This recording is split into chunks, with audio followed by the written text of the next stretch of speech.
more power to have over the players. Meanwhile, some of the other people there, I can tell you, don't have explicit more power.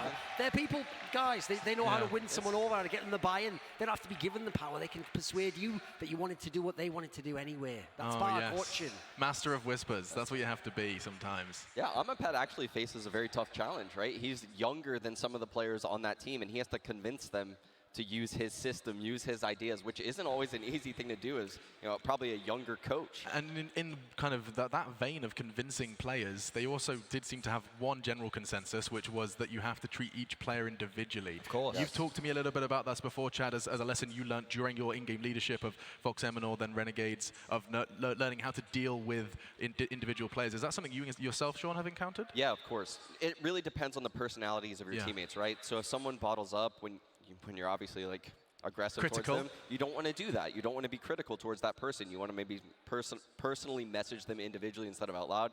And that's something the coaches these days are probably very good at. Yeah, and of course I'm a pet taking on Sonic. Is the young versus the old, and of course, you know, Zonic doesn't really need many introductions, but why don't we do one anyway, Duncan? Individual players. Is that something you yourself, Sean, have encountered? Yeah, of course. It really depends on the personalities of your teammates, right? The core that he was a part of the MTW squad was basically doing the kind of things I was talking about before. Like, they were in something like, I think, you know, 5 WCG top 4s in a row or something crazy, which is one of our majors. And coming out of that game, he wasn't the in-game leader most of the time, but he was kind of like the secondary caller. He was the guy who coordinated with Ave, most recently North coach, in a lot of those great tactical teams, and you can see the wealth of knowledge he's brought over to this squad.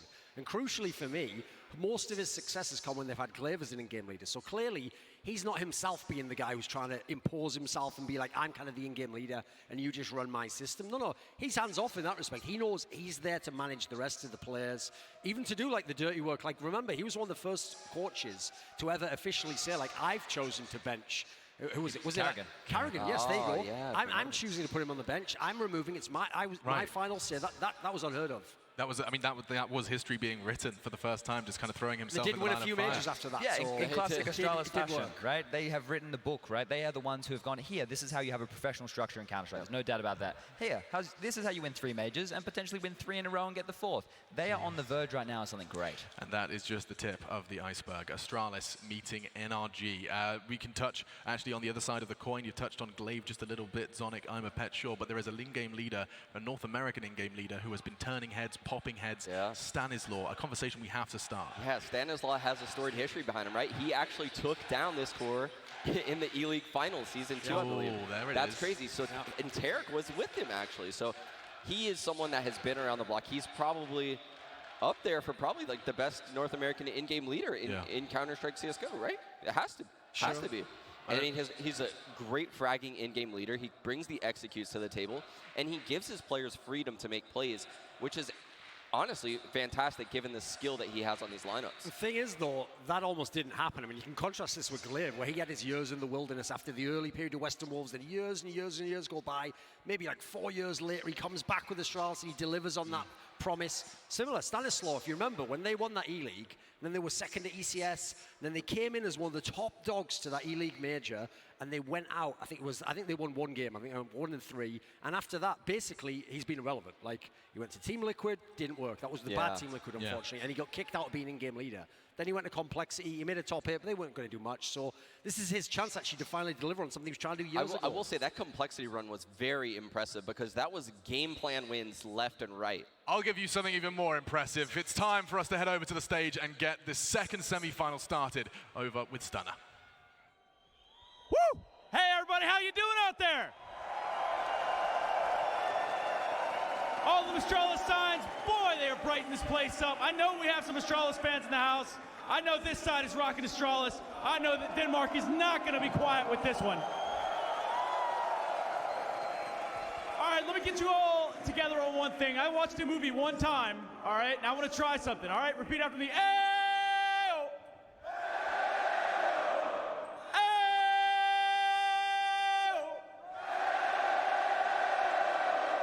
Ayo! Ayo! Ayo! All right. Let's get this next semifinal underway. Ladies and gentlemen, NRG is in the house. Astralis is in the house. One of these teams is going into the grand final. Who's it going to be? That's the big question. So I'm done talking, and let's get this bad boy started.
An incredible run from NRG brings the North Americans here.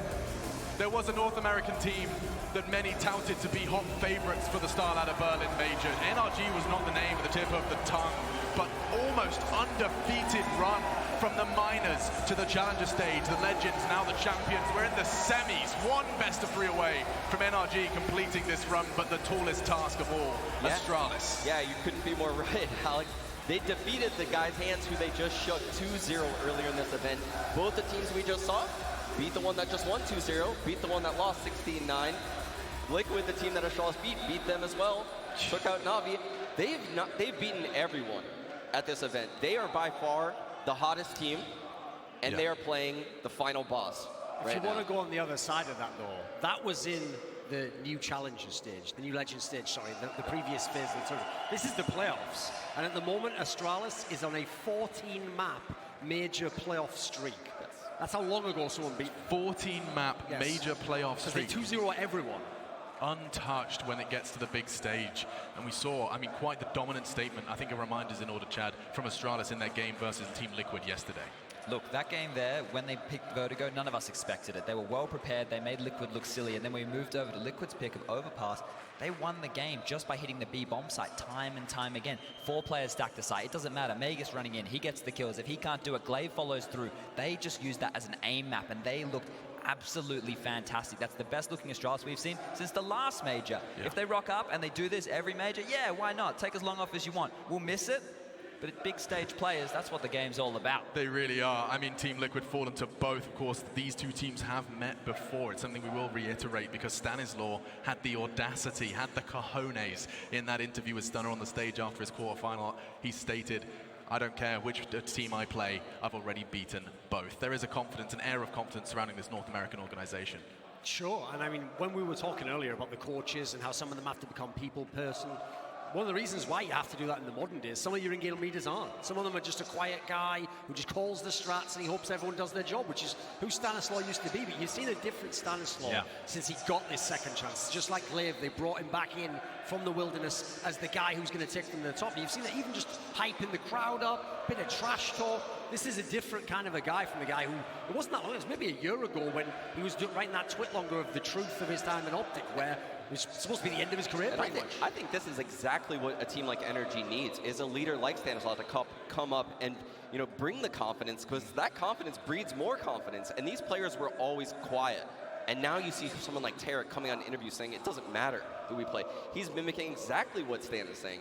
These players really think they're winning this major.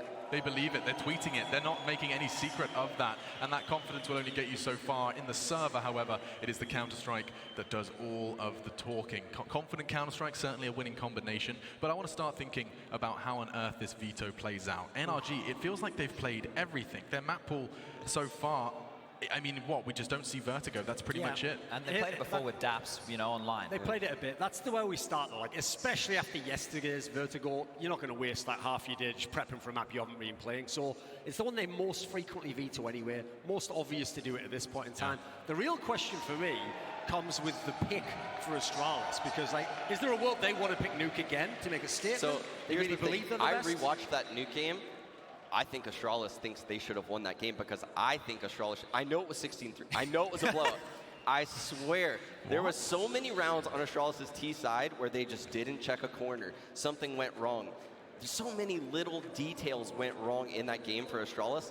I think if they were to replay it, they were the better team. Let's remember that map came off the back right of the train game. Yes. That was the first map. It was that a went mega tilt. forever. And that's which also Astralis could have won. Certainly. Exactly. And Cirque, this is his coming out, right? We all know how talented Cirque can be, but he's never been consistent like this before and showing up like this. It's normally Breeze on the tip of our tongue. It's normally Ethan. But now that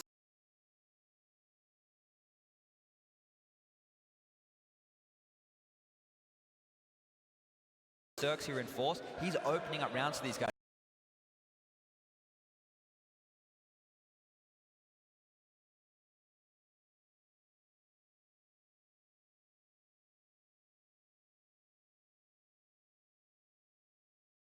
Like I said multiple times, he's pushing into lower dark with an AWP consistently.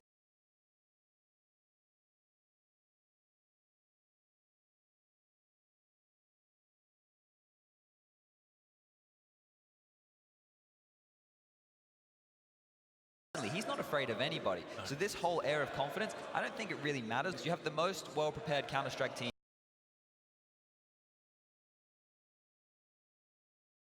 And that is what I'm banking on right here. When they did meet before, Cirque, though, on that train game, you said he's been coming out. I think it is definitely his time in the sun. He makes his opponents look like clowns. Cirque du Soleil. Thorin, you hate it, but it's your turn. It was all right, yeah. No, the thing is, yeah, obviously he's a player where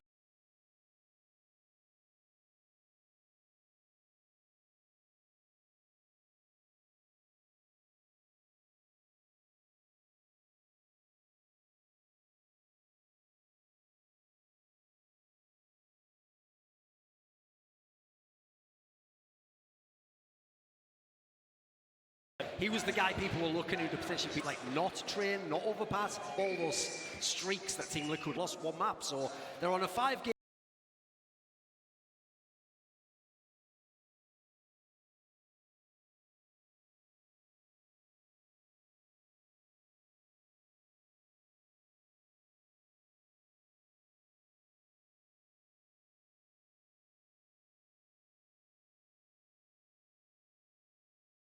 Map, they're on a 4-game winning streak on that one. They banned Super Prepared on Inferno. And Astralis just goes with that safe ban. They're also dare interesting about I'm a Pet as a coach from his time in CLG, which is sometimes, and this is how they beat Gambit on Cobblestone.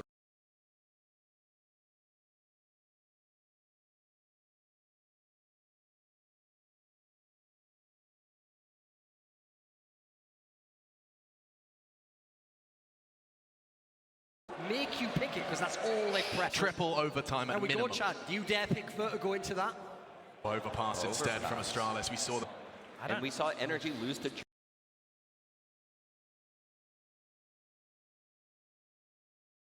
It was in overtime as well. It was their opening game of that challenger stage. Yeah, and they rallied back from like 15-7. They were down and out in that one and still made it competitive. That was a long time ago. I would love to see Dust 2 as the decider here. Oh, it's already been banned, sorry. Okay. So I can't read any of these, by the way. You're That's okay. Right. Oh, we get it. Okay. What a bizarre map choice from Astralis. That surprises me, the overpass pick. I mean, Train, that was so crazy when these teams first met. Stan had so many impact plays, pushing upper, pushing through flanking. I don't know if he's going to be able to do can they count on that again? Astralis' T-side looks really good in regulation on that map. Yeah, Overpass as well is one where I'm curious. Like, I know we just had Liquid with some very strong B defenders, but Ethan and Breeze are the B defenders for the NRG side on a map like Overpass, and they're the two of the best riflers on that squad. Yeah. So if they want to play in scrim like that, they want to roll into that B bomb site the same direction. Okay, well, bite your tongue, because I know that we've got so much to say about Overpass. It's not our first map. Let's be careful. I'd love to talk about that, especially considering what Astralis taught us about their Overpass and their form on that map. But the first play will be back to Train. Now, you've been talking a lot about it, but this series impressed you. What are the chances that we get to see similar resistance from NRG again? How much do we attribute their win, their trial and tribulations on that map to Stanislaw's quote-unquote overperformance? That's a tough one, right? Because I've not doubted NRG, I just haven't expected them to continue this momentum. I thought they would come into a roadblock at some point. They haven't stopped yet. They've been looking good. But I want to say this. I think Astralis came into this tournament as the best team in the world. I thought that was well. Without knowing, of course, yeah, right? Sure, coming in as the best team in the world. I think, you know, obviously we can't know what they did in that boot camp, but in terms of what happened to them in their downturn, the fire's been lit. This team knows how to win, and I think that they've looked the most prepared, obviously, since the last major. So they're here to take another trophy, and that's why I'm sold on Astralis. Chad Burchill sold on Astralis. The game yesterday has turned so many heads. I see where he's coming from, but I feel like these two have got a bit too intoxicated. I think Astralis came into the game as the best team in the world. The team that I saw Astralis, I could have got 2-0. Coming in as the best team in the world. I think, you know, obviously we can't know what they did in that boot camp, but in terms of what happened to them in their downturn, to be fair, he did sit shots with his pitch. I'll give him that. He has that one too. They've definitely been ramping up as the tournament went on. They're here to take another trophy, and that's why I'm sold on They have kept quiet that apparently Overpass is one of their best maps. They allowed Liquid to pick it. I see where he's coming from, but I feel like he's murder. And now they're picking it as, you know, their map in the semifinal. But NRG saw all that. NRG saw everything they just did on it. But can they stop it, right? Were they expecting it? They never expected this. There's no way NRG expected this Overpass pick. I think it's a massive mistake as well going back into Train, right? That was a super close game. We're talking about all the individual performances and moments that had to happen for NRG in that matchup. What do we attest when we talk about Astralis? Fundamentals, playing off each other. Then we talk about the individuals. We're talking about their strategies first. When I look at NRG, sure, you know, they can play Counter-Strike well, they play off each other, they have chemistry, they have good strategies. But I talk about the individuals first. I talk about how good Breeze and Ethan are on entry frag, and I talk about now how Cirque's come alive with the AWP. I look at Stan and I think to myself, this man here is an in-game leader. He can be very frustrating, loves a lurk, gets in your face. He's got the whole game right now. Look, I think these two teams compared to each other, one is much stronger strategically. The other has just got lightning in a bottle. I actually think NRG is the best train team in the world right now, but beating a team like Astralis twice in a row on train at a major is a totally different beast, right? Their outside splits, Breezy going alley, Ethan either coming, you know, down ladder, taking ground hall first. Those splits are so difficult to deal with. They have fast ladder takes, fast Ivy takes. I saw fast main takes with 5 players. They have crazy interactions. They're very, very deep on this map. And interestingly enough, Cirque in the Challenger stage, when he gave an interview, he let us know that this was actually the first tournament here at StarLadder Major, was the first tournament where they truly implemented Stanislaus' structure into the team. The NRG you saw prior to this, they still had their armbands on, and now they're going full butterfly into the Olympic Grand Final. And he is the game changer, because listen, if you want to look at Cirque and put him against Device is contender for the best CS player of all time. So this guy we know turns up, he was very, very implemental yesterday. Maybe Cirque can match him in terms of raw skills, but in-game leader fragging wise, you've got to give the edge over there to Stanislaus. He can absolutely be the swing factor in this series. Yeah, and we'll keep an eye on him. Train the first map, 63 frags in that series when he first met Astralis, outstanding. And before we continue this conversation and get those predictions locked in, let's hear what the fans are expecting to see from this series. Berlin! I am back with Astralis and they are loud as ever. But this time around we've had a lot of rivalries. What I'm going to ask you guys to do is first of all, everyone inside the Mercedes-Benz Arena, get on your feet. I want to try something different, so everyone stand up. Now you're going to experiment and show me this, right? We're going to try and get the wave on go. So you know how it works. We're just going to sit there, and as everyone goes round, when I say 1, 2, 3, all right, I don't know if they can hear me. I don't know how drunk they are, if they've even paid attention, but let's try and make this work. 3, 2, 1. Keep it going, keep it going, keep it going. Tonya, catch that wave. You guys go next. Wave. All right, I think we need to do this again. I am here with the most passionate North American fans. All right, guys. I don't even need to say anything. You see by yourself that these guys are ready for the victory of their favorite team. James, I am shocked. Well, it did look like that the wave ended with the Americans, the same way Astralis are about to end their run. So, NRG, you're probably going home, lads, but you gave it a good effort. I think these guys will agree with me. What do you reckon, guys? Astralis? Alex, back to you on the desk, mate. Just going to let the crowd do the talking for a moment. There is certainly a whole lot of fire, both outside the booth and soon in it. We're getting close to game time here, folks. Of course, I'm joined by Sponge, Thorin, and Sean Gayers, myself, Machine. We need to hear those predictions, gentlemen. How on earth does this series play out? I haven't checked the graphic. I don't know what you predicted. You have to fill me in. I've gone with Astralis, but if the PGL Krakow simulation is real, NRG will take this one, and we'll see them in the grand final. But I am going with Astralis to take it, right? I just think what I saw yesterday was impressive. They're back to their top Did they win train, though? Hey, Duncan, let's wait and see, shall we? Oh, that's not how predictions work, I'm afraid. So I'm going to go ahead and say NRG wins this one. 2-1. We get to the nuke. I hope it's going to be a great game. I'll say Astralis can take over past that. That's fair enough. If you look, the new NRG is not really much of an old past team. It's more Daps' era. I think they're going to take train, though. I saw great things from both sides, but it's not a map Astralis plays very often. I want to see that nuke game, because if Astralis can win on nuke and get to a major final, then maybe they are back. Especially if what Sean is telling me is true, his inkling that perhaps Astralis, even in a 16-3 loss, feel like they could have won it. I think Astralis is back, and I think they're going to win this series 2-0 and prove it. They're going to go to the major finals. And watch on their CT side train, which they're going to start on. This is going to be very difficult for NRG, in my opinion. I think Glaive knows that T main push is going to be open all day, because they run that 2-1-2 default, and they're going to take T main time and time again. It comes down to the individuals as well. We talk about the wealth of experience on Astralis. Quite the contrast, though, when you take a look at how little big stage play these NRG players have had, and yet with a run like this here, there is quite the juxtaposition between the two, wouldn't you say? Yeah, definitely so. But right, we talked about Stan before. He's beaten this core. He's beaten Astralis before. He knows what it takes to do it. He's done it in this tournament. He's done it in the past.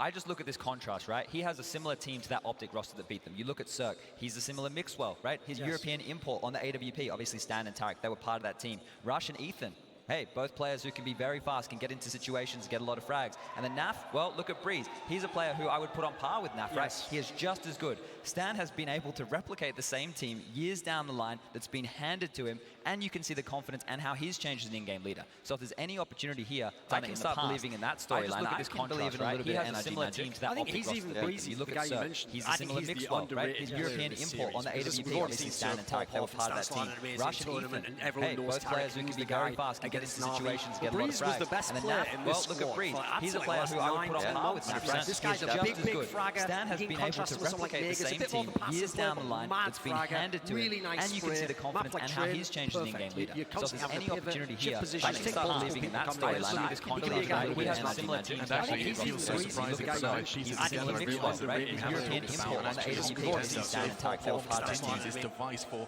major MVP. Again, that just seems so absurd. This AWPA, this player, has managed to kind of find a resurgence after what was the player break. Many felt like it doomed Team Liquid. Yeah, Device has set, he's wrote the book on how to op as a passive opper, picking and choosing your angles, so methodical. You can clearly see he's designed all of his paths. He's one of the few oppers that, you know, you at home could probably mimic. Unlike Kenny S's flicks all over the place, Simple's nutty flicks all over. Don't try any of that at home. Yeah, you don't want to try any of that stuff. Device is the person that has that safer home style. Methodical, right? I was in the lift with him last night on the way up, and I said, good game today, man. I said, good stuff over to A-Ramp. He said, I played with bots in a server just to work out all the angles just before playing the game. So, well prepared, and that's one thing we know Astralis is going to be in this matchup. I think both of them are. There's absolutely no doubt that every team in attendance here has taken every moment they can in preparation for these games. These quarterfinals delivered, but now the semis have too. Renegades versus a Vanguard, and we did find the conclusion there. We saw, of course, a Vanguard waiting in the grand finals. It is time, though. Berlin, Mercedes-Benz Arena, are you ready for your second semi? The countdown starts. Let's jump in. Anders Bloom and Jason Moses O'Toole. Yes, indeed, ladies and gentlemen. Welcome to the last semi-final here at the arena. NRG and Astralis. Moses, you ready for this game? We're going to start on train. Oh, this is going to be absolutely beautiful. That Astralis we saw yesterday is so dangerous. I am amazed there is an entire new section for NRG. They are looking beautiful down there with the American flags, and they're holding all the hope for that region. It is so hyped up right now, competing with that Danish section over at the long side. NRG starting on the T side with Astralis on the CT side. A very, very quick peek down Pop Dog to see what's going on, as they are set up to crunch this A bomb sites from Ivy as well. But that smoke, do you want to try and push past that or just wait it out? That's scary if you go through. They don't have a lot of utility either. A single Molotov there, not much to work with. I think if you're Astralis, you have to know this is a possibility. This is something that NRG is going to run frequently on the T side. Breeze loves to lurk out this Ivy at various points, so you definitely have protocols set up and ready to go for this. They just still peeking down. Not seeing anything just yet in a wide swing from Glaive. A little bit of team damage as they move forward, but these entry kills are everything. This could be such a nice fake, and they just don't connect. Good trade from Cirque, but still two defenders in the inner bomb site. Flash shot from Sip, trying to see if he can catch anyone. Magus goes down. That's actually a huge kill on the other side. Cirque now could go for a flank as they're trying to see if they can recover this bomb site. It's not looking good right now for Astralis. Tarek will take down Sip, and that's a 2-on-4. Finally, Device put into play up from that high ground. Going to be taking down Ethan, sure, but the bomb is still planted, and currently no kit has been picked up. They need to find a way to get these kills and get on that bomb very quickly, and now it's all falling apart. Oh, no! Oh my lord! That can't possibly be real!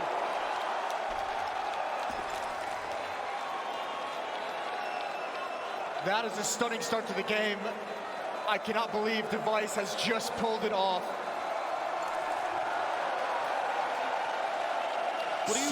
So many things had to go right for him. They all line up. They all just walk right into his crosshair, and it's 3 headshots.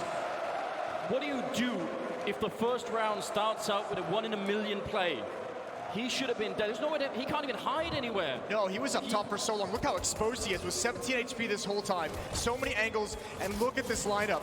It is so magnificent. I think that's even his last bullet. How is Device across his career continuing to shock us all? That is an outrageous way to get the semifinals started. He started the semifinals in Devon mode. He truly did, didn't he? He's come here to play. Now the question is, NRG, I mean, that is a slap right across the face. And they were doing well. They had that well lined up. Cirque was ready with the flank. It was all looking very, very good. He's got an AWP already as well. He is not messing around whatsoever. Glaive just waiting, knowing there's going to be attention from Ivy. And it's some powerful weaponry in that part of the map, but Device is going to kick things off. The AWP shocking Breeze. If there'd have been a FAMAS or a M4 in that position with the Krieg, he's got a big advantage. So you could understand why he'd want to try and take that peak. But I think we'll see Device play in that position frequently in this half because of the way that NRG enjoys attacking from Ivy. I think that op is going to be something he'll love to be able to find picks. You can see one player rotating back around from NRG to try and pick up that dropped weapon. Now the flashbangs in utility being used, but doesn't feel like there's a whole lot of strength on the NRG side behind this attack. Glaive. Big pickup on Cirque. If I stay. They picked them up in return on the T side, but they're not having the impact that they need. The two Kriegs here, as a minimum, gotta get some rifles away from Astralis. Can't let them get off to such a good start. Device will take down Tarek, and they'll finish off the last player as well. And now, things are off to a really hot start here for the Danes. If you're coming into this as NRG and you're thinking of things that you need to avoid early on in this half, obviously one of the top priorities is keep the op away from Device as much as possible, and if at all possible, just don't ever let him get it. And already you failed that. Already in the second round, he's picked up an AWP. He's had a 1 versus 3 clutch. So your game plan has already been shot and ruined. Now it's about recovering. Back on track. This T side on train can be ruthless at times. And most especially when the CTs start picking up all the Molotovs, the grenades, they can lock down the choke points, and Megis having no trouble at all against the unarmored targets with that UMP. It's going to be just fine. And the Aurelia Deagle here for Tarek to try and do something with. Doesn't look like there's going to be much of that at all. Stand the last alive, and he will go down quickly. 3-0 in favor of Astralis, moving into round number 4. First gun round for NRG after the heartbreaking pistol round. They did buy up in the second, but didn't have everything that they'll have this time. 2 Kriegs, 3 AKs, full nades, full utility. Coming into round 4, but that op on Device is the mystery weapon. Where is he going to be with it? He is so mobile. So tricky in the different places he goes. Previously in the outer yard, peering towards Ivy. Now the sole player to head towards the inner bomb site. They're going right at him. Breeze and Stanislaw to challenge again. Pop flash doesn't even work. Will there be a follow-up? There's utility used. Great shot from Device, and he's going to get away as well. Instant with the Molotov. Want to make sure no one's going to be able to chase him down. And this is the danger of Device. It's not always going to be the flashy multi-kills, the triple kills. It's that one kill and then getting away. Another kill added on and then moving into a new position. That is just so frustrating to try and deal with. Look at how far away he's moving. All the way out at Ivy now. So if you thought, oh, don't worry, the opposite B, I'm going to try and check a look at this corner, you'd walk right into it. It looks like they're going to go for a very fast execute. That grenade actually is perfectly timed, lands right on top of Ethan. More than a minute as they're pushing up. Glaive caught off guard. That's a great kill in favor of NRG, and they're going to go for a very swift bomb plant. Sip just holding the corner and waiting for backup to get here. Maybe counting a couple of people. Can't really see much. Oh, that flashbang. I think that's a friendly grenade. Sip turning around and picking up Cirque. Looked like he had his back turned. Looked like he should have been dead already. Now it's a 2-on-4. And I don't know how they hold this bomb site. Still many grenades left on the Astralis side. That's going to be Breeze going down. And now Tarek all on his own in a 1 versus 3. He's locked in here. The spray continues. Oh, he's doing a fantastic job, but he almost did it. The Meg is barely going to take him down at the end. That is so close. That's a very nice stand from Tarek. And just one more teammate to help him out, surviving a little bit longer, and that could have been theirs. A spectacular effort, but again, it's going to fall. What a sequence from Zip. I mean, between Device and the pistol, the AWP, and now Zip with that. This is, the freakish Astralis feels like they're back.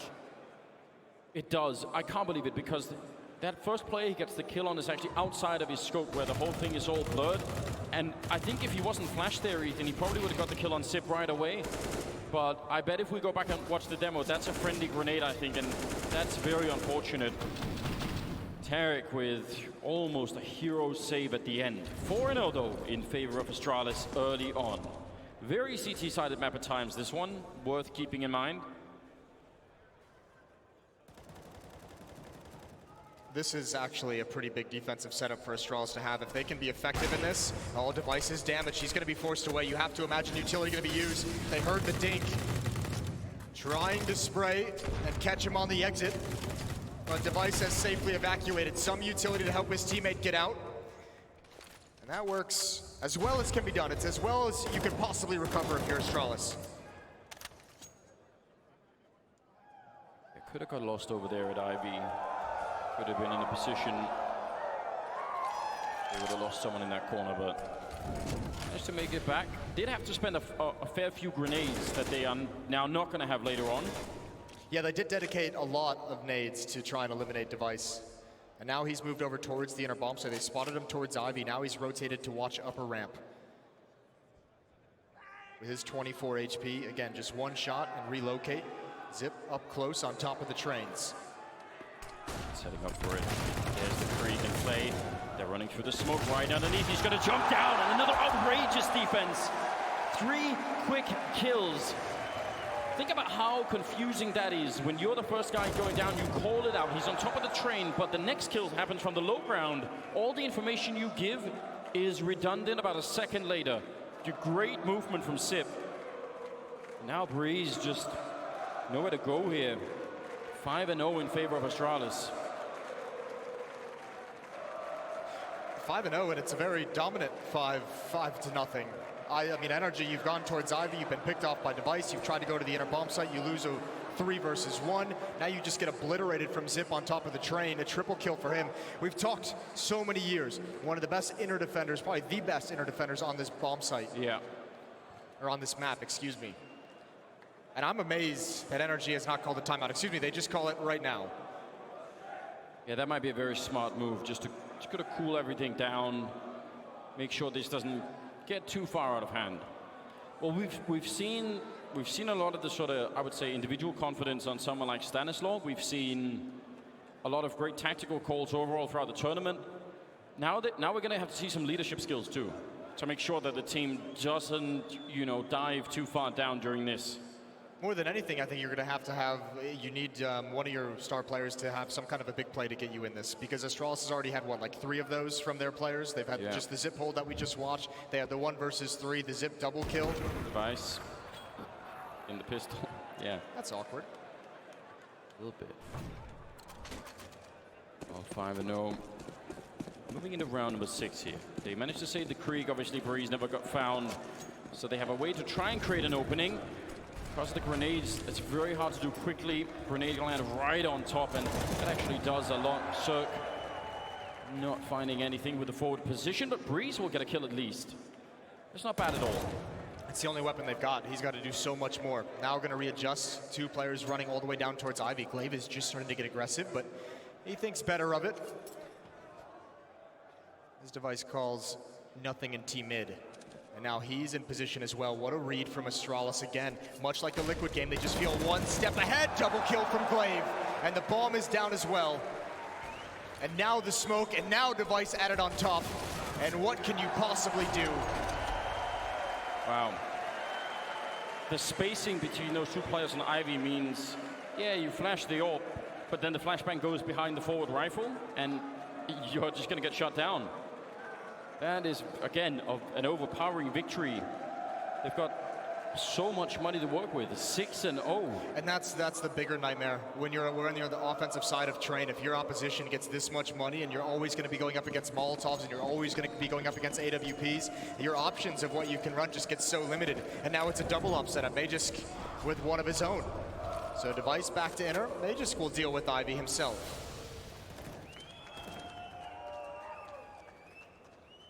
NRG got the wind maybe taken out of them a little bit early on in this game. They've done the tactical timeout. They've had a chance to calm everybody down, but we need to see the results of that now.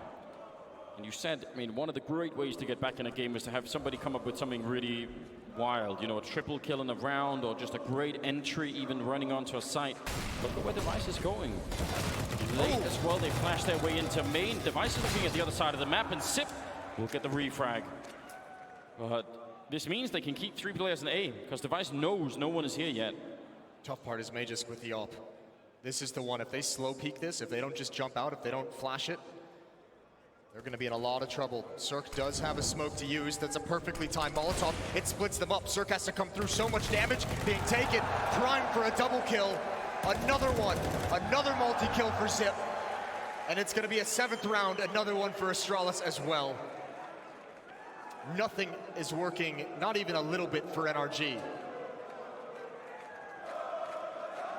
Triple for Zip yet again. Magisk will go down, losing the AWP for now. I'm guessing someone could probably pick it up at the end. 20 seconds, and that's what makes this very tough for Ethan. Otherwise, maybe he could find some space. Maybe he could try and get a bomb down somewhere, but... And maybe against another team, he'd get given a gift of a mistake. Yeah. It's not happening this time. And now he's going to make the footsteps known. Now they know his position. Actually, now they can eliminate him after time, but he's just going to stick the bomb plant. So he will get it down, but there's absolutely nowhere to go. He's zoned in by the AWP on device. And now he's dead. 7-0 for Astralis. Fair play. I didn't even think he was going to get the bomb plant. So, I mean, that's better than nothing. Otherwise, you're absolutely right. They probably would have let him live through the timer. And for anyone new watching, if you're on the T side and you live through the timer and you die afterwards, then you actually end up getting no loss bonus at all. So you just have the money that you have on you, which is a big problem. Well, there's a difference in the fans, isn't it? Yeah, well, the first ones were happy. The second one looked like he regrets putting the NRG face paint on. 7-0. And if Store that comment in your mind, ladies and gentlemen. 7-0, yeah. This is outrageous. I wasn't expecting anything like this. No, this is, I mean, it all starts, remember, again, if NRG had won the pistol and not lost a 3-on-1, they could be sitting at least 3 rounds right now. Even if everything else failed, you're sitting at 3 to 4. That could be so, obviously you just feel so much better. Now the pressure is on, and you might have to consider burning timeouts from here on out if you can't win this. Yeah, I agree. That's a nice peek from Magisk. He almost overpeaks right into the north down there at main. Tarek with a good counter opening, but they do line up, and that's a team kill as well. Glaive probably would have taken both of them regardless. Tarek quick to turn around, expecting the fight, but not checking the corner. Device will drop him instead, and now Cirque on top of the fire, and Device will take him down. A quick double. And 8-0 in favor of Astralis. I don't know. This is an Astralis that is not losing the major. This is a very, very intimidating Astralis. Yeah, I know Adren was saying earlier they didn't really care who they're playing, but you care now. Stanislaw, you mean, yeah. No, but Adren was saying it on the stage as well after that game. Okay, yeah, that Adren. Stanislaw might care too, yeah. Yeah, they're both starting to care right about now. Oh, this is rough. But they need that spark, anything to get them back. Tarek, honestly, has been doing a very good job, I think. He looks super switched on, but it can't just be... It can't just be 1 or 2 kills. Like, they need something to work out more than just that.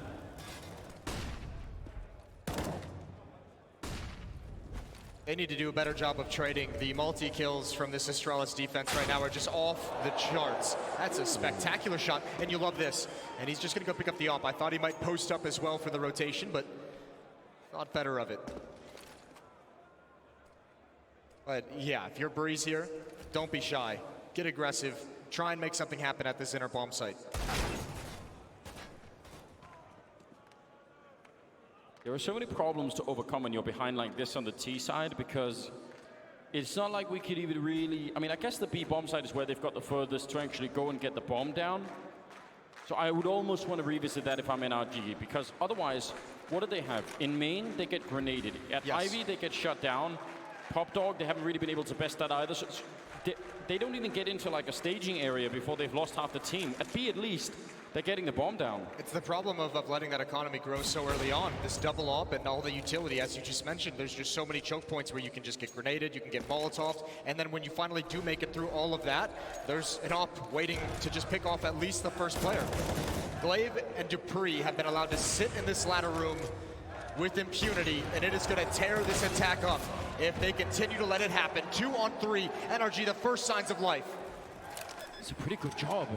Glaive also down to 29. If they can steal it away in a round where they have just pistols and a stolen AWP, that's a first step in the right direction. And maybe something will happen from there on out, the beginning of some kind of a landslide in their favor. Zip looking for a headshot, he'll get it too, but he's down to 10. Now it's looking really good here for NRG. Can they find that defuse? Glaive is the one with the kit, so he's going to... Oh, there's Sip picking one up as well, so either one can get it. Cirque will take down Sip, and now Glaive. He's stuck in behind them. Almost an overextension there from Cirque. Glaive turning around, and he's fighting at all the angles now. He's going to get taken down, and NRG finally picking up around here in the semifinals. Cirque with the triple, and all they had were pistols. No, shout out to Breeze, though. That initial 1D on device and salvaging the op, the risk to jump down the ramp and pick that up and pass it over to his teammate. That's the winning play. Everything else was phenomenal teamwork from NRG, but it all starts with that opening pick and the weapon. They've still got a long way to go. I think maybe one of the nicest things that comes out of this victory is the extra cash behind the weapons that Cirque and Tarek were able to bring forward. So at least they won't just be forced right back onto a save if they can't win this. Boost up from Cirque, peering towards Ivy. And Ethan sneaking out. Oh, the grenade. I was just about to say they made it past the grenades, but Ethan now inside, and he's almost gone. Just trying to get back, but not going to be allowed. And Magus just spotting out the feet of Breeze there.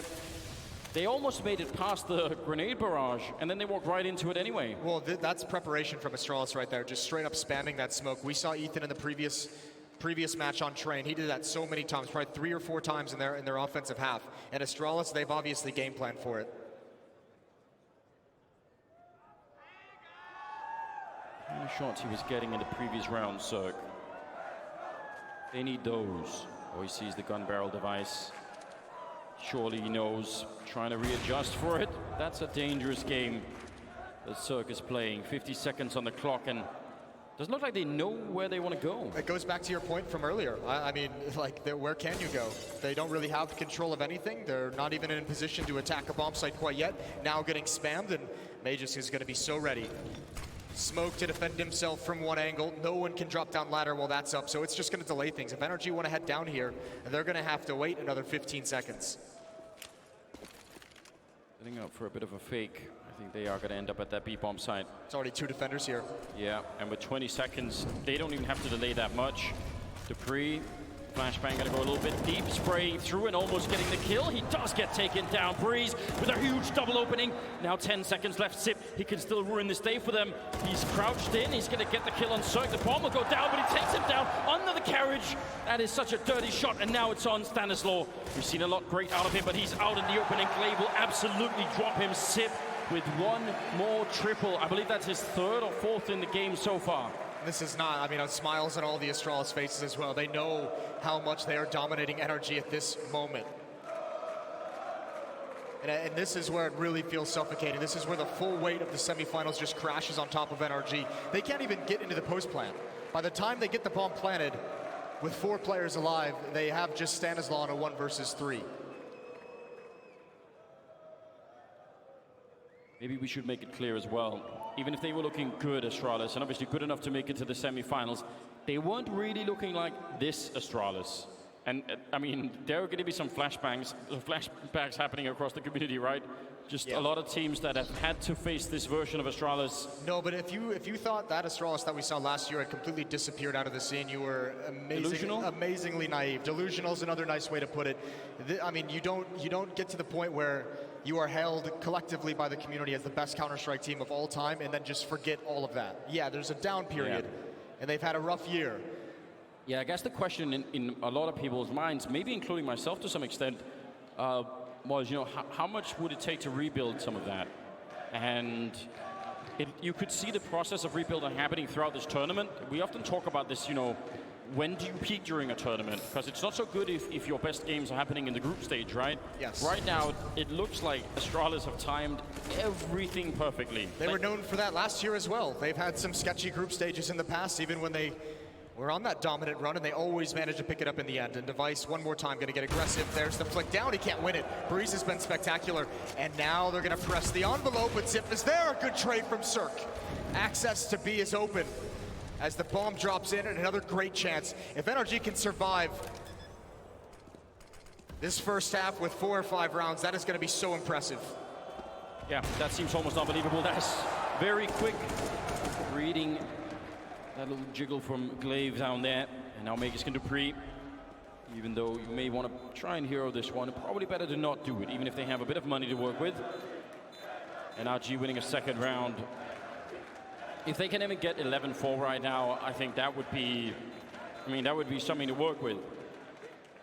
They're fighting very, very hard. And again, it'll be interesting to see. You said it, Breeze on some of these entries. Circus started to step it up. I feel like Tarek has been looking very crisp all throughout. Maybe something is, brewing down there. Maybe something is working. Well, the 2 rounds they won is when they found that opening pick on Device at the B bomb site. The first was the 1 deke from Breeze. Now it's the Krieg just out into the open. So if I'm Device, I just don't go there anymore. I just say, why even risk it? I've been doing so good elsewhere on the map. So tactical pause for the Astralis side, and they'll talk over how they want to change up this defense.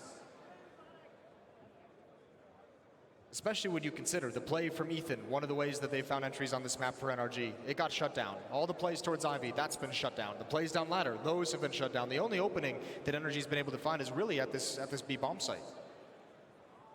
Now what's slightly disconcerting, maybe, we'll see. He's being sarcastic, Astralis fans. You haven't even seen half the aggression that's possible on this map out of Astralis, right? They've tried to flash their way in through main, but we have plays here where you triple push that B ramp, you can double push down Ivy. There's a lot that's still open to the Danish side if they want to really try and make life difficult for NRG. Not that they have to switch up a lot, but just if you do that in any given round where they're not ready for it, that's going to feel so deflating if you're on the offensive and suddenly, you get caught off guard, half your attack is gone, and they've been doing that boost a lot, so Device may be looking for it. Not going to find it this round. There's the utility usage. Tarek found a fight that he likes. Not available to him on the repeak. 4 players lined up. Ooh, a very simple contact-ish play. 1 flashbang zip, not going to get anything, and now they can just hold. And Device, you can see him being patient. He knows it's not worth it. Yeah. And Astralis might call for a save. There's a couple of players very low on money and starting to really scrape the bottom of the barrel, and Astralis just backs off. So NRG, they're coming back into this game as well. I don't even know what it takes to even dream of coming back into a game where that's the beginning, but we're learning something about NRG that in itself is cool. And you're right, some of those plays, you could see Sip, he's looking up for that high ground and thinking, what, before they come B, surely they're going to make some noise so that I have a bit of warning, like they'll throw in a smoke or a flashbang or something. And instead, when he knows, is kind of when they're walking up next to him almost. And that's kind of horrifying. Yes, it is. It's terrifying. And now, the nice thing for NRG is they're starting to set up ways to kind of get themselves back into being able to attack the A bomb site. I think all of this pressure towards inside, I think showing that you're willing to make a play like that, 1 flashbang and 4 people coming through a smoke onto Zip, I think that's now where if you're on the defense, you have to move a second player into that B bomb site. You have to consider it. Took them a while to realize. There we go. 9-3. 13th round coming up now. Astralis still heavily in the lead, still looking very good, but NRG have found something that works. And it feels like primarily that B bomb site is the place where they want to end up, having a bit of a fight towards the end of the rounds. I don't really blame them. We'll set up here as well with Device and Sip, so he's kind of back there, but if you can get a kill and fall back and they try and rush him down, that is going to end very badly for them. Device switching up the timing on when he peeks in reaction to the flashbang. Hasn't seen anyone just yet. He knows they could have crossed, but taking a risk. He's got his teammate in the bomb site. A boost up there, and May just gets tagged down to 6.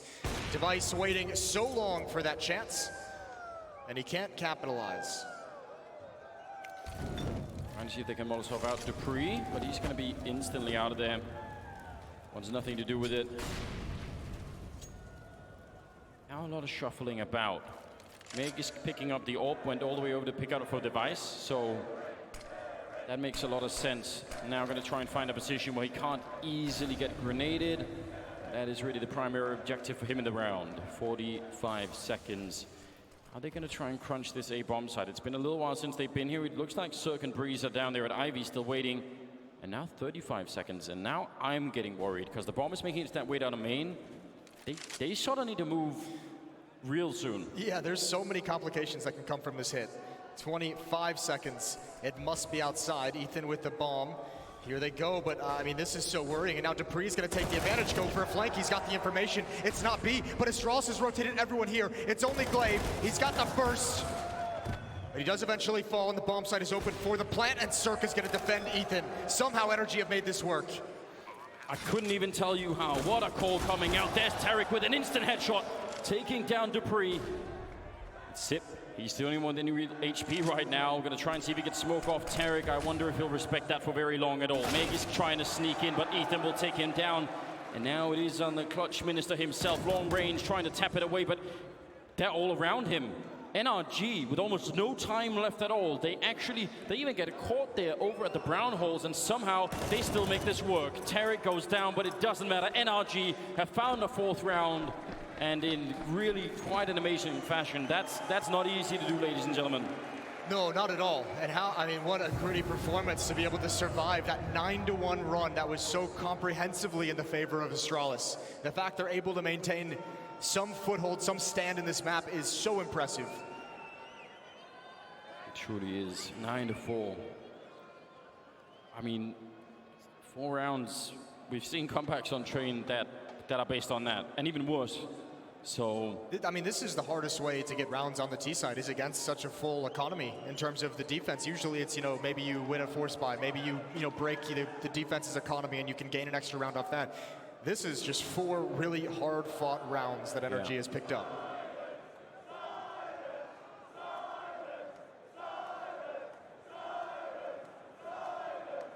I love that little NRG cheering section. They're now antagonizing the Astralis side. Yeah, I'm a big fan.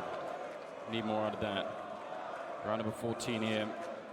You're absolutely right. They've had the most difficult way to try and get around. You're up against all of the utility every single time. They keep having that AWP alive. It is just not easy. Let's see what they could do. Can they do it one more time? A 5th round right now would seem like a miracle. They're quick out there. Tarek to open it up. He really has been great. He almost made it back, but even that is still worth it. Yeah, you're fine with that. You're fine with the 4-on-4. Look at, they're going to do it again. They're being very aggressive, but Device is wise to it. He rotated back so quickly. Now they're stuck. Big win for Cirque. And Zibnix, how exactly does he want to play this? One more. They line up for him. They swing into the open, and the nade finishes off everything. Yes. Astralis is back on the board. He actually got the grenade kill on Cirque, and then I think that is his 4th triple.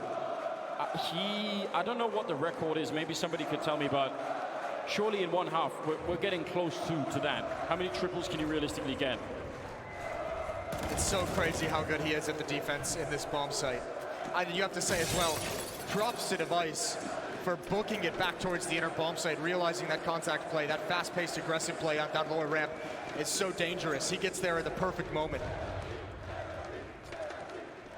Oh, Magus. Don't even know how he saw that, but he did. Taking down Cirque. Good early start, but Breeze will be there for the return. They're going to be happy with that. 15th round. Last of the half. NRG would give anything right now, I think, for that 5th round on the board. It looks like Astralis doesn't think for a second that it's going to be the B bomb site. Glaive is the only one watching from CT connector. Zipix is rotated all the way outside, now coming back to CT spawn. It's the bomb on Ethan and Tarek in box halls. They control it for the moment, but with Breeze and Stanislav still back towards Ivy, they have not decided on where they want to end. That double position between Dupree and Device could get very interesting if anyone ever makes it into main, but if they don't, are they going to get caught off guard? Now Device looking back towards Ivy instead. He's got the right idea, and Sip is flanking around. Their timing looks to be very good right now. Just slowly creeping in. 30 seconds on the clock. The flashbangs are now being set up, and NRG, can they get that 5th round on the board? A lot is on the line right now for them. It's been a very, very tough first half, and it's not letting up right now as Sip is going to be flanking them, but they turn around, and what a turnaround it is! Tarek with a huge double kill, and that opens up everything. They looked like they were going to get shut down from Sip yet again, but he couldn't do it this time, and a 1 versus 4 for Glaive here. Again, they have to feed themselves to him right now for this to even be close. Yeah, you have to try and lose around like this, and I think NRG is going to get their 5th, which is so incredible considering how this half started. They have fought their way back into this map. Glaive has nothing to do, gonna turn the corner. It's being watched by Breeze, and he's gonna find the kill. What a half from him. Tarek to lead the way, 11 and 12. It's Zipnik's on the other side, 18 and 8. We've got a brawl in our hands, and NRG have had to fight back into the map. Heading to halftime. We'll return in a moment.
Welcome back, ladies and gentlemen.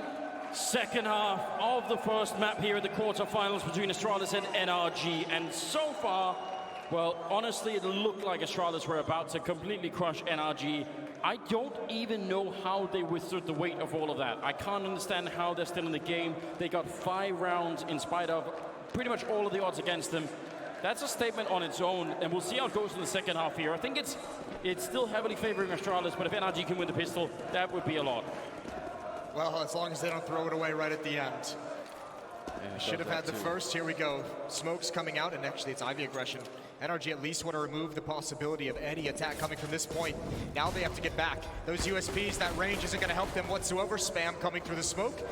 Some weaker connections, but no real defense being mounted at this bomb site until just now. Ethan, that's through the smoke entirely. Bomb will get planted, but a man advantage for the defense. Breeze with the flank. Can he win this fight against Glaive? He's really trying, and there is the headshot. Taking down Glaive, a 3 versus 5. As they now are circling the bomb site, the rest of Astralis trying to hold on to it. An absolutely godlike flashbang to take down Sip. And now Dupree fighting with the clock, but they're all in front of me. He's alone, he's lost device. He gets one more headshot, fighting at all of the angles, and it won't matter. Breeze will get the triple, and they'll win the round. Well, there's the Ivy aggression. When you feel the hit coming in from mid, just keep pushing and wrapping around. A massive battle to win against Glaive, or else I don't think there's a possibility. That flank doesn't exist. 6-10. If they don't get the kill on Glaive, then they have to cross the bomb site while he's sniping away long range with the USP. That wouldn't be fun at all either. Also, important to note as well, I mean, if you go back, you'd see it. Ethan was ready with a flashbang to pop flash towards Ivy, and when they felt the hit coming in, he actually hit one of his flashes that he was going to throw. That's the one that eventually allowed them to clear out Dupree and Hell. We've got the very early creeks coming out here on the T side.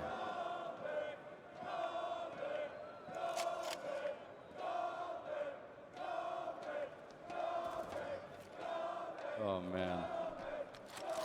See what they could do. Scout instead of AWP. Remember, Device had that very early AWP right off the bat when they were playing on the CT side, so Cirque having to settle for a Scout. It could still be, really good, especially as there are 2 unarmored targets on this team that can easily get chewed up by that scope, but... I mean, here's the tough part is if this is a full set piece from Astralis, which you imagine it would be based on the utility, Cirque is going to have a tough time managing with the Scout as players stream in, as those Kriegs find angles. He's going to have flashes, he's going to have smoke and Molotovs all in his face. They're going to triple boost it. They're going to triple boost it with the Krieg on top. Yeah. There's one. A little bit of finesse. Looks like they're not going to find anyone. If Cirque went a little bit further back into his right, that would be all around bad news. Oh, almost Tarek. They're trying to use that smoke to force NRG into an information play that would be exposed to the boost. 25 seconds now, so they just have to go for it.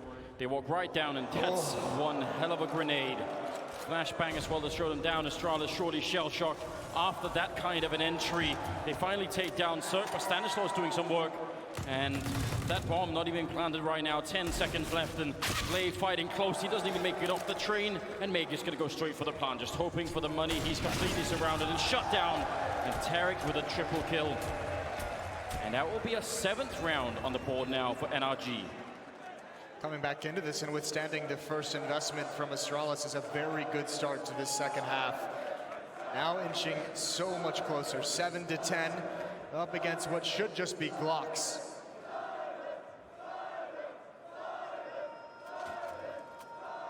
Oh man. This is exactly the kind of energy. This is why you should go to a major. This is why you should come to one of these events and experience what it's like in here, because it's really something. 18th round now starting.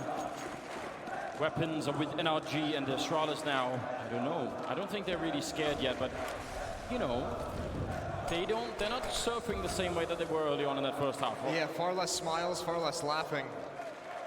Breeze, that's a risk against just the pistols. Gonna back away, some spam from them coming out. It's return fire. And as you can see, NRG, the stronger weapons, although that's a huge kill. Dupree finds a frag. That's out towards CT choke point. Z hulls, and that is where Tarek will fall. Now a 5-man or a 1-man advantage for Astralis as they relocate on the map. Nislo spotting them out. Got to be really quick with the Molotov. That is the perfect timing for it. They sit inside of the fire, and 2 of them will die, but ultimately they're going to get the bomb plant down. It looked like maybe Sid could have gone with them. They'll pick up the M4 instead, put up a smoke just to try and buy a little bit more space. A 3-on-3 here for the after plant with a lot of grenades and 2 kits on the NRG side. Megis knows nobody's coming from behind either, so they know there's no flank. Sim has already gone down. I don't know how you hold this with just 2 deagles and a little bit of armor. Meg is probably setting up for a jump and hoping to take someone down inside of the smoke that's likely going to be set up. And just listening and waiting, running down on the low ground. There's the smoke. I don't think they even know if anyone's in there. There's a kill. There's a follow-up. Oh no, how's that possible? And now Dupree, he's on the low ground as well. And time is run out. Astralis stealing the round away from NRG. That cannot happen. You can't have your high HP player just running, being the first man to actually try and defend, to be the aggressor. He goes down way too quick, and NRG's attention was split. 1 player on the defuse, 1 player low ramp, and 1 high ramp. Astralis just picks the exact perfect play to make.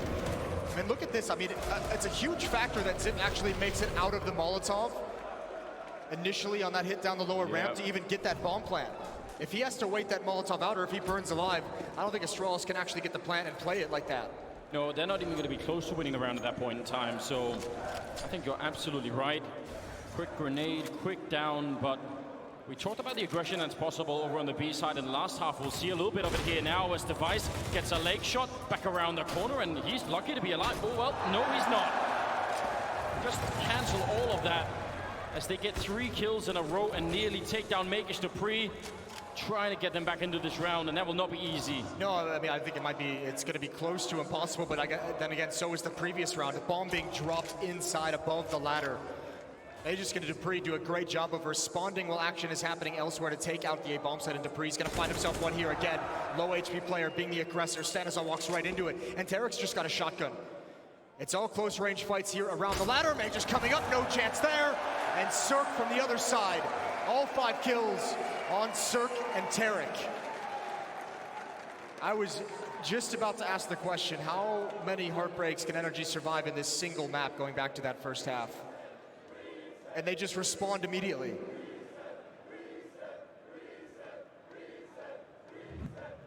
Reset indeed. I mean, they're being put to the maximum test, aren't they? The upside is if they end up taking this map, and certainly if they end up winning the series, nobody's going to doubt them. Like, no one's going to say, oh yeah, but it wasn't, you know. maybe had a bit of an easier time or anything like, no, they will have had to have battled the whole way through. Nothing is easy right now, which is kind of a hallmark of playing Astralis. Every single thing that you're going to want to try and do, it's going to be difficult. You're going to have to fight down to the last second every single time. Ethan running in, and this time, luckily, they only have pistols and no armor, so should be an easy 9th round this time around as the battle continues. What a great first map here at the semifinals already.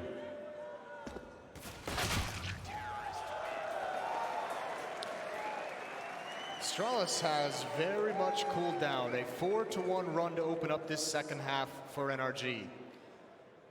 And you're gonna have to back me up on this one, Jason. All right, I got you. Right before we went live, I said that the one thing about NRG that's a little bit curious is that they actually have 2 players that, in my opinion, we haven't seen so much out of, or at least not near their sort of A level, and that's Ethan and Tarek.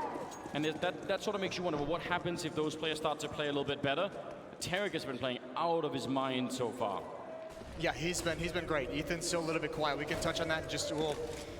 I liked the comparison that, ooh, great shot, and he actually tags Magisk as well. Beautiful find. I like the comparison that Sponge was making on the desk of Ethan and Rush kind of being very similar because, I mean, you know, Rush was kind of the X factor for that Optic lineup in the championships they won. Ethan is similar. This NRG team is very, very good. If Ethan is playing at his top level, this team gets very, very difficult to stop. It's a whole different look. Let's see if they're going to be able to do that. I mean, sometimes just living through a map and sort of, you know, making it last longer than maybe it should have, that buys time for more and more players on your lineup to start to get into it a little bit and start to feel like, all right, because if you just get completely knocked out at a 16-3 scoreline or something like that, you know, half your team might not even really be ready, but now the rest of NRG might be starting to do it. Magisk with low health, still taking down Cirque. That is some cold revenge, isn't it? And if he just takes a step too far forward, he probably burns alive in the flames for that exact peak. That's Magisk, the secondary offer of Astralis, taking on the primary offer of NRG, and he's going to win the next battle as well. It's Ethan who's tagged down to 25. So much pressure being applied to the defense, but no commitment yet from the Danes. And Tarek with the high ground, and we know how that goes. Glaive behind the smoke, spraying as he runs, and Breeze wants to stop this. There goes Tarek, but Breeze is next, and he's found the first. Stanislaw on the flank, and he goes down. The bomb is already planted. It's a 1-on-3. Astralis walking right onto the bomb side, and they're going to be able to win that round. That looked very clean, and NRG were actually, I mean, Stanislaw rotated out of that B-bomb side early. Yeah. He was over at Ivy ready to shoot them in the back, and somehow they still just make that all work. There's still so much space outside that they gave over to Astralis. That defense was sunk very far back. Cirque was in CT Con when he died. Ethan picked up the AWP, was in the same position. Tarek was above it. They didn't have anyone at any of the lanes aggressive, so Astralis was allowed a lot of freedom to attack that bomb site and progress down those train lanes.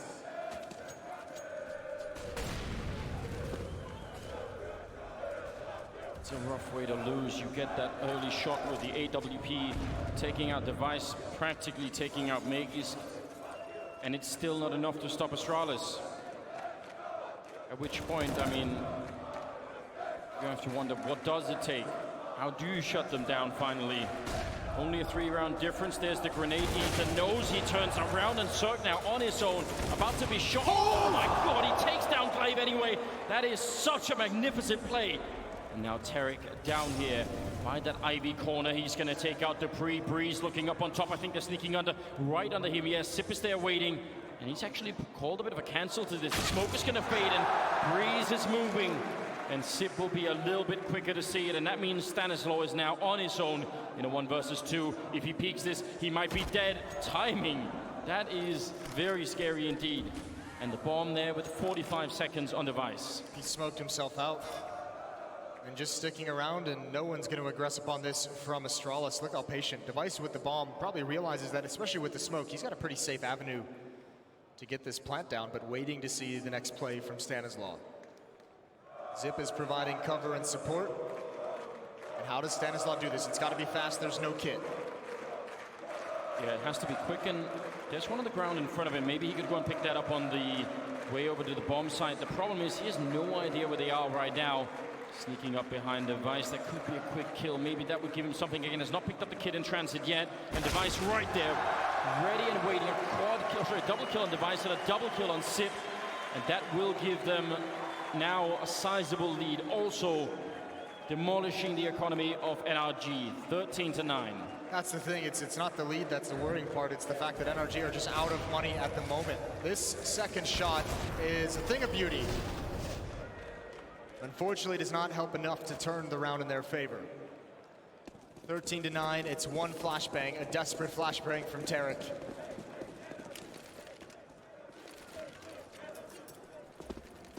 Been a lot of heartbreaking moments for NRG. This time they've got pistols, I can't believe it. Did he not have head armor? Not at all, immediate. And now a man advantage for NRG, but they still just don't have the weapon spraying into the smoke. Tarek is there, May just knows it, I think he heard the footstep, now he's found the kill. And even though it opens up in the favor of NRG, they have nowhere to recover, they have nowhere to go that gives them an advantageous fight. And I think you save the creek. Yeah. Money is gonna be such a factor down the stretch, and I know it feels like, in that scenario, it feels like you can use it to win, and I might have to eat my words, but this is such a risk. It is a big risk. I absolutely agree. That one rifle in the upcoming rounds, it could mean the difference. You don't want to be playing that last round with no rifles at all either. Breeze, he is trying, he's looking for it, but they've already spent a lot of time. Remember, they don't have a kit, they don't have armor on anybody either. Smoke goes up, sure. Dupree with a little bit of a shot through his glaive will take down 2 quick kills. Device will follow it up, and Breeze, this is a powerful round out of him, but too much time has already passed, and now Device is sitting with the knife out inside, and they're gonna get that rifle back. 14 on the board for Astralis. It is very close, and I don't know. We'll see if that one rifle is going to be making a difference later on. That was actually, I am going to eat my words, even though they lose that, because that rifle does so much damage that Astralis is going to have to rebuy so many weapons. This can be a way for NRG to prolong this map a little bit more. If they can win this, that's a dirty fly up the ladder. That is a truly grotesque shot, isn't it? But it's 9-14, and you have 2 members of Astralis after the buy at $0. Dupree's at $450. If you can break them here, then you can close the gap at least a little bit, at least to give yourself some hope, some feeling that you're within striking distance down the stretch. And that's all NRG is fighting for in this next round. Well, Device looking focused. Sip has bought head armor in this round, Moses. That's good, he's learned his lesson. I would too, I'm not gonna lie. I feel like that would quickly, yeah. I'm not sure what that says, but... It's in Finnish. I don't think anyone knows what it says. Here we go. And fans still cheering here in the semifinals. 14-9 in the favor of Astralis. A lot of utility used outside early on. It is kind of now or never for NRG. The money is low. They've put everything into this round. It has to work out. They have to find a way back. Astralis have looked great on this T side. 3 rounds in a row. All of a sudden, crushing the economy on the CT side. And now it's come to this. Pretty much one last stand here. Cirque and Stanislaw inside. Ethan over at Pop Dog in case he could hear anything. Maybe catch the feet of somebody. And the bomb waiting quite far back with the far out. They get into Ivy. Breeze, though. Great position. Glaive wants to take the fight, but he'll take him down as well. That is, I was going to say, it's scary to let the T's get that far in. I like that call, actually, from Astralis. That's a change of pace going for that kind of a play on Ivy.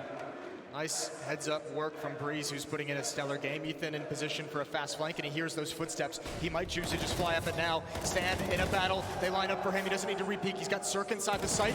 He transitions his aim over to help out, and it's beautiful. Device is going to get caught on the retreat, and an AWP is going to get picked up. That'll be for Cirque, and NRG have done it. They stay alive a little bit longer.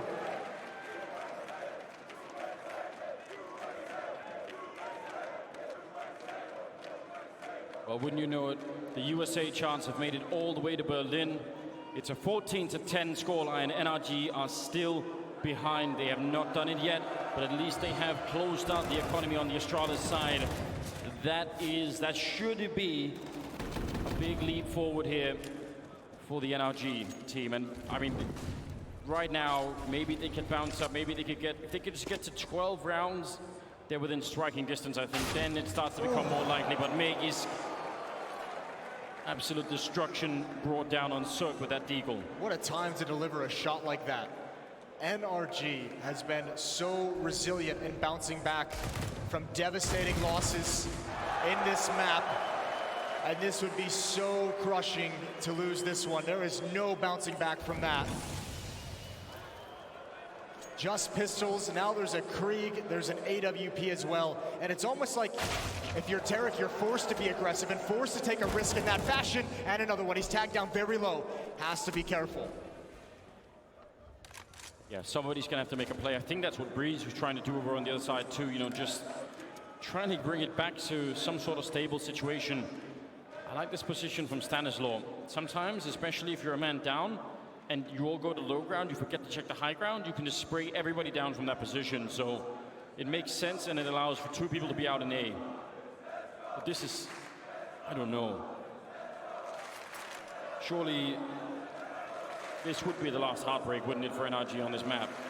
There's only so much you can take. So much you can take before you just collapse. Before it's all over. Tarek is going to be out here. Ethan is flanking towards the inner bomb site for information, and it is the worst time for this play to be coming out from NRG. Only 15 seconds.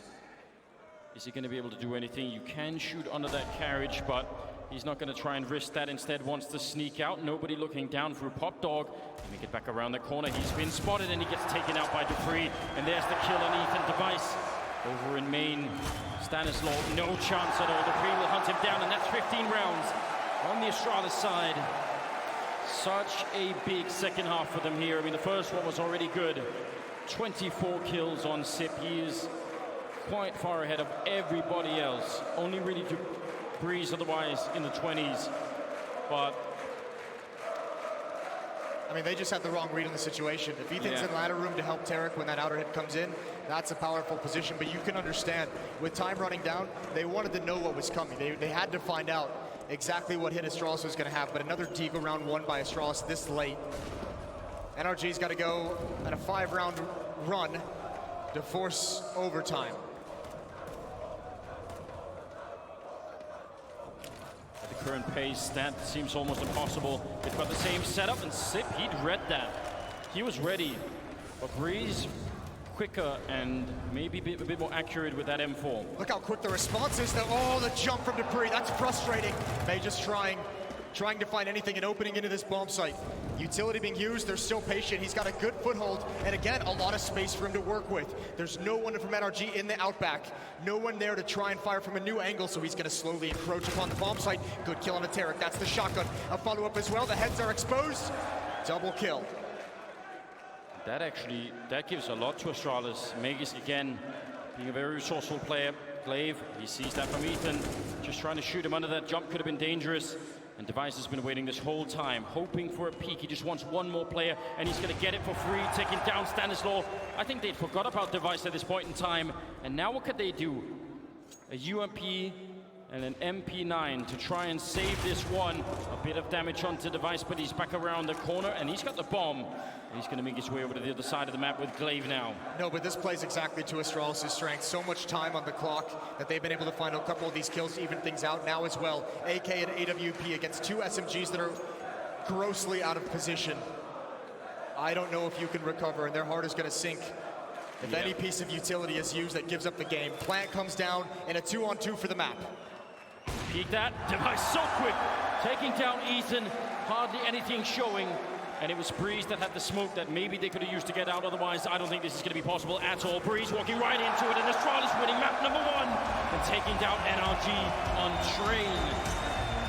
That is going to be a great way for Astralis to begin the semi-finals here in Berlin. Remember, that was NRG's map pick, and that makes things all the more heartbreaking.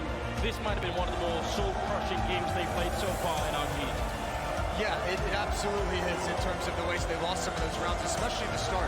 But you have to remember, if I'm NRG's coach, the first thing I'm saying to them when they get outside and talk between these maps is, look at the way that we were able to hang on to this map despite everything going wrong. You started out 1-9, you lost a 1 versus 3. Sipnix had so many multi-kills on that defense, that inner bomb site. You withstood all of that to make this a game down the stretch. That's what you have to harp on if you're NRG. And it's not a great consolation prize, but anything to make you positive into the second map. Yeah, I mean, if they win the pistol in the first half, maybe some things switch around, maybe it's a little bit better. Jason, you got something you want to talk about? Nah, you know, listen, the only North American team left in the entire tournament. We're all supporting them today, whether you're Cloud9, whether you're Liquid, whether you're Complexity, whether NA organization you support. Today, at the major, it's all NRG. That being said, we're going to a break. We're going to come back with the desk afterwards.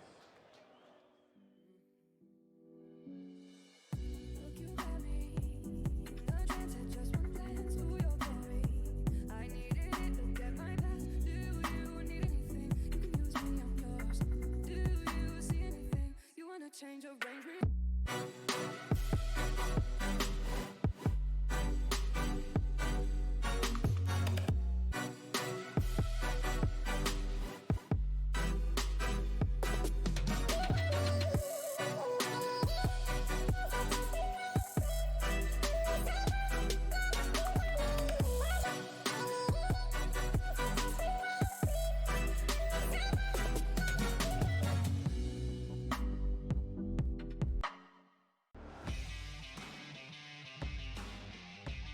Charge up your game with excitement.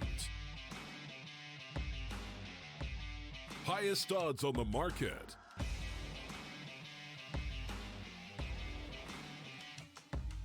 Coverage of all live and pre-match events. Place your bets with Solid Bookmaker and win with your favorite teams.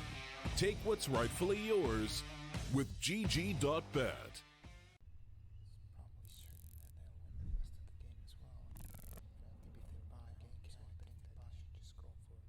Predict the outcome, win the game. Get live coverage and schedules for your favorite tournaments. Analyze, predict, and vote to gain points. Compete with other esports fans and climb the leaderboards. Strafe, everything esports. Download now on iOS and Android.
I think everyone just has super boosted confidence just because we're beating such hard teams, and every time we face another opponent, it's just even harder. Like, we beat Na'Vi, but now we have to beat Astralis. Like, it's just getting harder and harder, but it's very good that we're able to like beat these teams and just keep getting this momentum, and hopefully we can keep carrying it on in this series.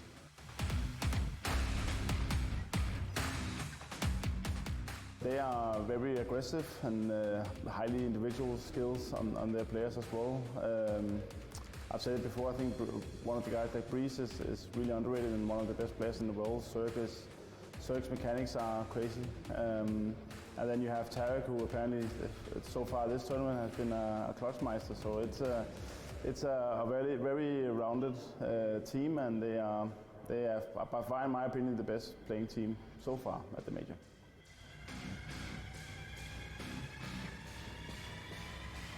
They kind of still played really well versus us, and you know, we didn't expect such a blowout on the nuke when we played them. So I don't know, maybe we'll see a different Astralis. Maybe it'll be better, maybe worse, but I don't know. I can't really tell. Just we'll have to see.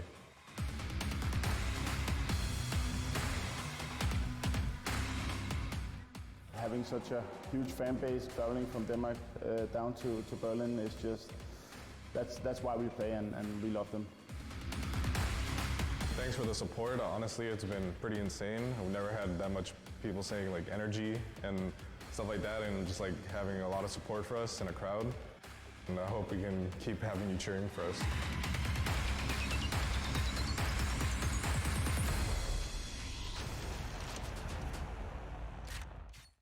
We do see the conclusion of our first map of our second semi-final live here from the Mercedes Arena. It is stunning here in Berlin.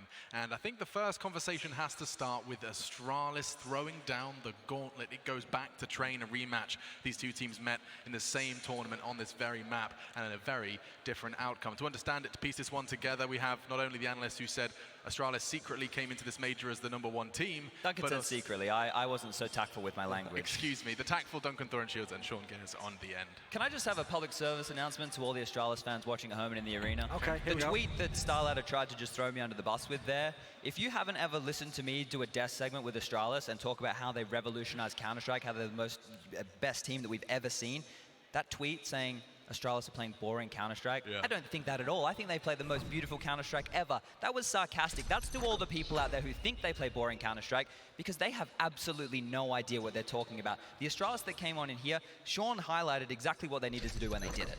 Yeah, they did. They dominated the first 8 rounds of this game. That pistol round, though, I think that is the turning point in this match. If you ask me, all of the players from NRG did exactly what they needed to do. Are we talking about the first round of this map? The very first round. 3 kill, was the turning point of this map? I mean, just think about that. NRG had such a beautiful pistol, like a double fake going on throughout the map. Astralis bid on it. They had the sight. I could not believe my eyes when Device won that 1-on-3. And then the 2 ecos in the next half. It really felt like this should have been NRG's game, in my opinion. Well, we were talking, Sean, like, if you are a young player, that's a mistake you might make. Like, they're just double peeking back in a Device. And it's now where they got the bomb down. The bomb is on their side. That's like having a 4v1 at that point in time. You can make them go there. Okay, hindsight is a beautiful thing. Can we really be critical of NRG when he's got 17 health, there's 3 of them alive? I'm with you. I'm going to play devil's advocate to Duncan's point. If you're in that position, he's trapped towards high ramp, and you have all 3 players in a position to peek him. The fact that they whiffed their shots and Device stayed calm, that's poise in that situation, right? Okay. I don't think they made the wrong call. I think that's a 50-50. I agree with you. If they said, hey, let's just let him get to the bomb, that's fine. We just heard Zonic say NRG are an aggressive team. They just wanted to finish him off. They had all the advantages, and unfortunately for them, Device, he did not blink. No, that was so impressive. Though. When that happens, you've now literally get the CT AWPer, get an AWP on the second round. You then buy your SGs, you give the SGs over to them as well, and then you say, this is my home map, I'm on a win streak, I'm supposed to win this one, definitely, and I'm down 1,000,000 rounds. I'm with you there, I'm with you there. And like I said, a snowball. You could tell Astralis was super prepared at the start of this half. They kept getting front side control, going in team main, going in ladder room, and NRG eventually found a solution to that.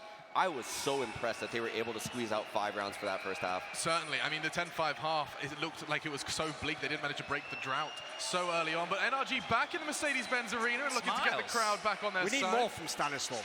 I said coming in, he's supposed to outmatch Glaive in the fragging department entirely. Glaive was doing fine. Stanislav very, very quiet in this game. When you're getting rattled on the T side like they were, just from an in-game leader's perspective, and you have to start thinking outside the box and changing your game plan on the fly, and you need an individual to step up like he has done before, it gets hard. It gets very difficult because you need to think of solutions right there and then. So in Stans, we know he needs to be a fragging in-game leader, but I can sympathize with him in that scenario. Ethan as well, he's a player who normally, I'm talking about Ethan and Breeze, he has almost been a he hasn't shown up thus far for this team since the major's been going. So look, if he can turn up and go back to the form we know he can, then we're talking. But Overpass, scary one. There's even been the Miracle Astralis rounds. Like that round towards the end of the game, this looked like it was heading to another overtime classic. But when they did that really dodgy buy, where it was just D-goals, a couple of guns, I still don't know how they got all those scenarios. Like a million things had to go their way, but when you're that good, sometimes you get the luck as well, right? I mean, Cirque, this is a semi-final, a major. It's brand new to you. You're holding Ivy. It's your responsibility. This is a must-win round. The buy is weak for your opponents. It's Astralis on a weak buy, and then Magic just appears a millimeter. You want him to peek at you with Desert Eagle there, of course. That's the dream, peeking at me with that. It's brutal. Oh, you get everything you want. Well, I'll tell you what, Counter-Strike fans get everything they want because Overpass is next. Set the scene for us, Sean. Yeah, so this is a map NRG. I can't see a world where they expected Astralis to pick Overpass. I can't remember the last time Astralis picked Overpass in a best of 3. At this point it has to be, years ago at this point almost. So they did not prepare. They did not do their homework. They're going to do the exact same strats that probably Astralis watched in demos. Versus Dream Eaters, no less. The one loss we've seen from NRG here in Berlin. For me, this is won and lost on that B-bomb site, right? I talked about it before. Ethan and Breeze, they're the 2 riflers who hold that bomb site. Right. They need to step up huge. We saw what Astralis did yesterday to Liquid, just constantly abusing that side of the map. So if the NRG guys, if they can't show up here, if they can't just scrim and frag out, they're done. If you think that was a bad T-side to have to go into on your train, your pick, get ready for the nightmare simulator of playing the B site as those CT players after what you saw yesterday. There was no right position. They molly out position, they kill you, they come in behind. I will say this, the way Dream Eaters beat NRG on that Overpass game, they kept timing them out at the B-bomb site. They got feelings that NRG was going to go to the B-bomb site late, and they would smoke sandbags. They would smoke Monster with 30 seconds left, and NRG would have to jump through smokes. Astralis are the kings of that. They invented that game. This is if they even get a T-side, right? Right now, with the way this is looking in my mind, we just had the odds up there from GGBet, and the viewers at home obviously think Astralis is going to take this one, but I'm with them on that. If we have a situation where, obviously, Astralis is their map choice, they're going to start on the T-side. I think they're in charge right now to potentially get 9 T-rounds, maybe 10.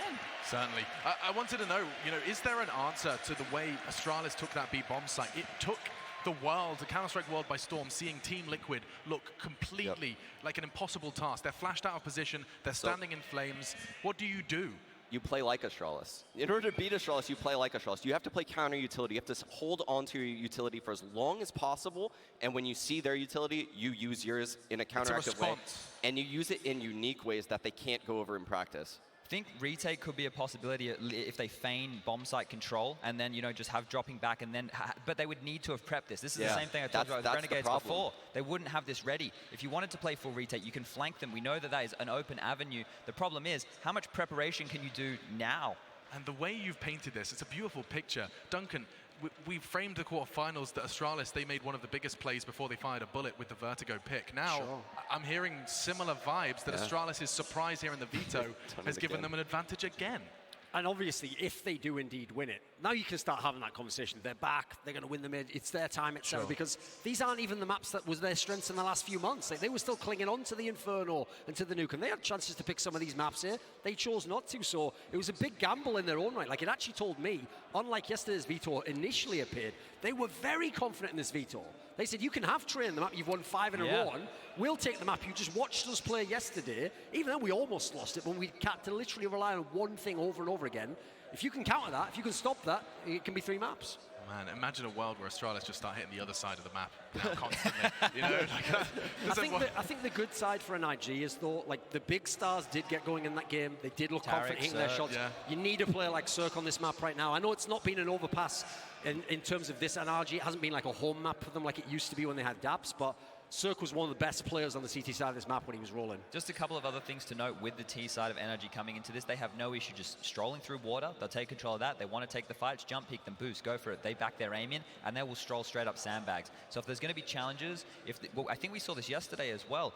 There was no issue pushing connector. We saw Dupree in multiple occasions push connector, come behind, get multi-kills. These are all things that NRG are going to have to deal with on the fly right now, and Stan has the task of his career. So Stan, win condition, breezy, underrated. Zonic said it himself. And we have to keep our eyes on Ethan, who our analysts are not satisfied Bit with. Invisible at the moment. Yeah, I think Cirque is going to play a huge part in this game. They're going to start CT side. I've seen Cirque have some monstrous games on CT side overpass. They're going to need opening picks. That's what they've relied on from him this entire tournament. He's been phenomenal in the openings of rounds, and he's going to have to continue. Profound yet predictable aggression from Cirque. It's a new look from NRG. He said that Stanislaw, for the first time in his career for Cirque, has been given AWP-related strategies, playing around his weapon. Well, now, all pressure on NRG. They've lost 2 maps so far here in Berlin, but if they lose one more, the dreams of the grand final slip away to the Great Danes. It's time for map 2, semi-final number 2. Let's jump in. NRG on the ropes. Astralis looking to throw the knockout blow. It's Moses and Anders Bloom to guide you through. Well, thank you so much, Alex. We're ready with the game here. Second map going to be coming up in the semi-finals. It's Astralis and NRG, and it look like the Danes are going to be starting on the T side. Jason, how do you feel about that? Well, I feel just fine if you're Astralis. I mean, you have had no issues yesterday against one of the best team in the world, just running over that defense. So this actually, I mean, in some way could look like the easier side. What's happening? This is insane. All 5 players in the staircase. Here we go. Mage's going to turn the corner. No idea that was coming. And importantly as well, NRG does not show numbers. It's just the 2 players that they've spotted still. I've never seen this before. I mean, for just a second I thought, are they not live? Have they restarted the round? Dupree gets absolutely overrun. Now they've seen numbers, but how do you call this if you're Astralis? What do you do at this point? Well, Device is doing the only thing you can do. Get an advanced position at the A bomb site. The bomb is too far away to really fully commit to it, but Device, if he gets into bank, this could be a slaughter. He might have just called checkmate. Yeah, this is huge. He can hear them running right behind. He's ready for it. Turning around. Cirque actually checking it. That's really something, but they're still going to lose that fight. And now it's on Device just to buy time. The bomb is down on the other side. They've actually thrown them for a huge loop here. I love this. This is what makes Astralis such a beautiful team to watch play. What a call. Device with that aggression, and leave him alone. Let him play for himself. Trust him to make the right decisions, and you found a free bomb plant on the other side of the map. NRG is completely fooled. Bamboozled, I'd say. Yes, they have absolutely been bamboozled. Gonna get the kill on Glaive regardless. Now the flashbang, we've seen so many of them on this bomb site. For Astralis when they were playing yesterday, a shot somehow lands there. A lot of damage on Breeze. They do need a smoke, and they have one for on top of the bomb, but he saw that. No, he didn't. No. He doesn't have the lineup. They're defusing inside, but still, the kill comes through. That bomb is still active on the floor. Device now with the knife out, and Tarek trying to run away. Oh, Astralis, they found their way through. They win the pistol.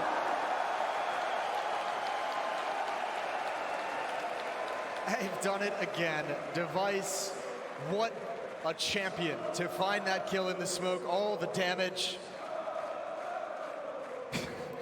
Thanks for that. That was you.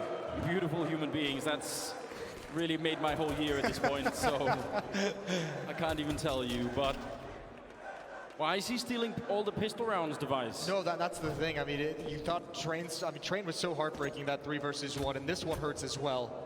NRG, despite playing that was such a cool pistol round from them, and it still just gets snatched away at the last moment. Boost to look in. That Molotov will at least force them back. Gotta be careful they don't get caught. They do have armor on 4 out of 5 players on the NRG side, so they could put up a pretty good fight here, even with pistols. 2 of them with 5.7s. That single scout on Cirque, looking over at Long. But they don't really know much about what's happening, and they're gonna be falling back, Ethan and Breeze, back into the B-bomb site. See if Astralis are going to go and reclaim that part of the map. Flashbang, a quick jump out. Setting up for the smoke up at the sniper spot. I feel like they're just going to commit to this. Device is on the other side. Bit of a counter smoke, in fact. That's pretty good for Breeze. That's excellent timing. Yeah, but Glaive just did so much damage through that smoke, and I don't know if they can hold on. There's the flashbang out. Good kill from Ethan. He's still alive. 28 HP. Spam coming through. Sanazal hasn't spotted anyone. This is a much slower take onto the B bomb site. The smoke is going to be confusing, and San in a new position. He can't even find that kill. Dupree recovers with the MAC-10, and now Device is in position. A double kill of his own, and a 2-0 start to the half. You have to assume that NRG will have been spending a fair bit of time looking at those B executes that Astralis were doing against Liquid on this very map, trying to figure out, are there any safe spots to stand? Is there any way you're not going to get Molotov then flashed? I feel like if you fall back into that grave in front of the bomb site, that's bad news. You almost have to take the fight a little bit earlier up, if possible. Yeah, well, exactly, if possible. That's always the caveat. Device blinded by the flashbang, gonna back away, throws out a nade stack in return, and Glaive could be under pressure. I don't think he spotted Cirque, but that's an easy one. With the flames at his feet. And Astralis, remember, they just overran Liquid at this bomb site yesterday repeatedly with different timings, different nade setups. NRG has to be very cautious about that, and I mean, it's such a tough line to ride because if you too much try and defend that, if you devote too much of your resources to the B bomb site, the rest of the map opens up for Astralis.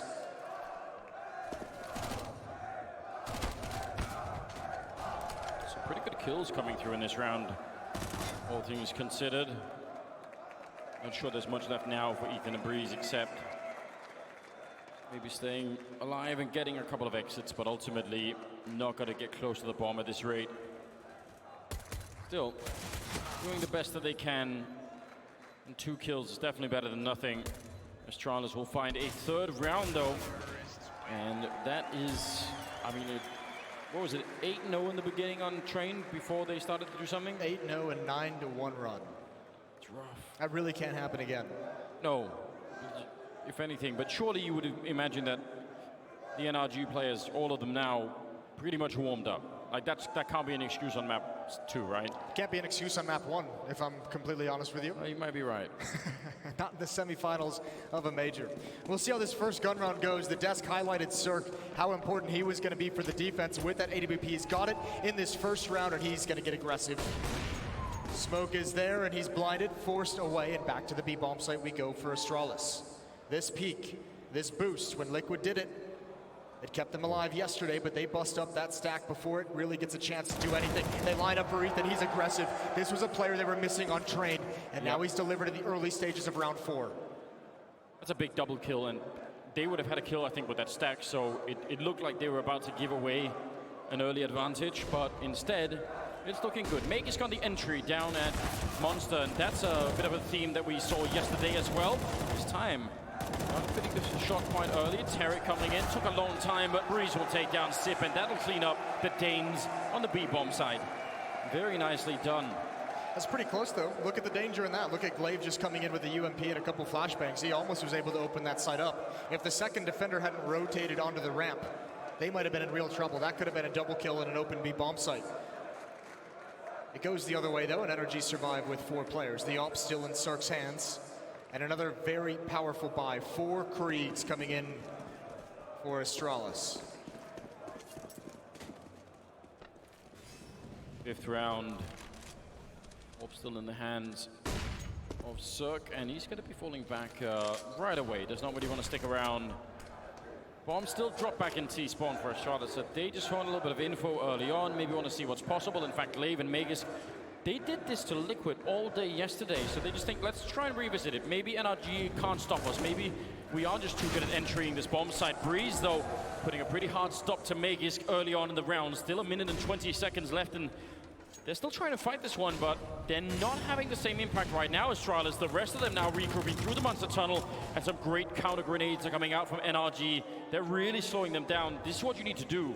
That's exactly what Sean mentioned. You have to save your nades, you have to use counter nades, and that's exactly, NRG has just proven his point right here. They've slowed down this hit, and Astralis has already used so many of their own nades. What more do they have to move forward? Breeze just tearing them limb from limb. A triple kill so far in the round. He was spectacular on Train and continuing it here, and it's only a matter of time for Device. NRG 2 rounds in a row, and the defense has held early on.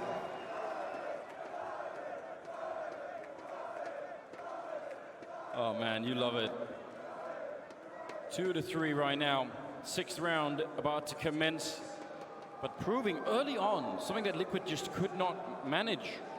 And shutting down, well, both Magus and Glaive over there. Yeah, that was, I mean, that's the thing already. 2 rounds they've shut down these hits towards the B-bomb site. I don't even think Liquid matched that in the entire half that they played on the CT side. Impressive from NRG.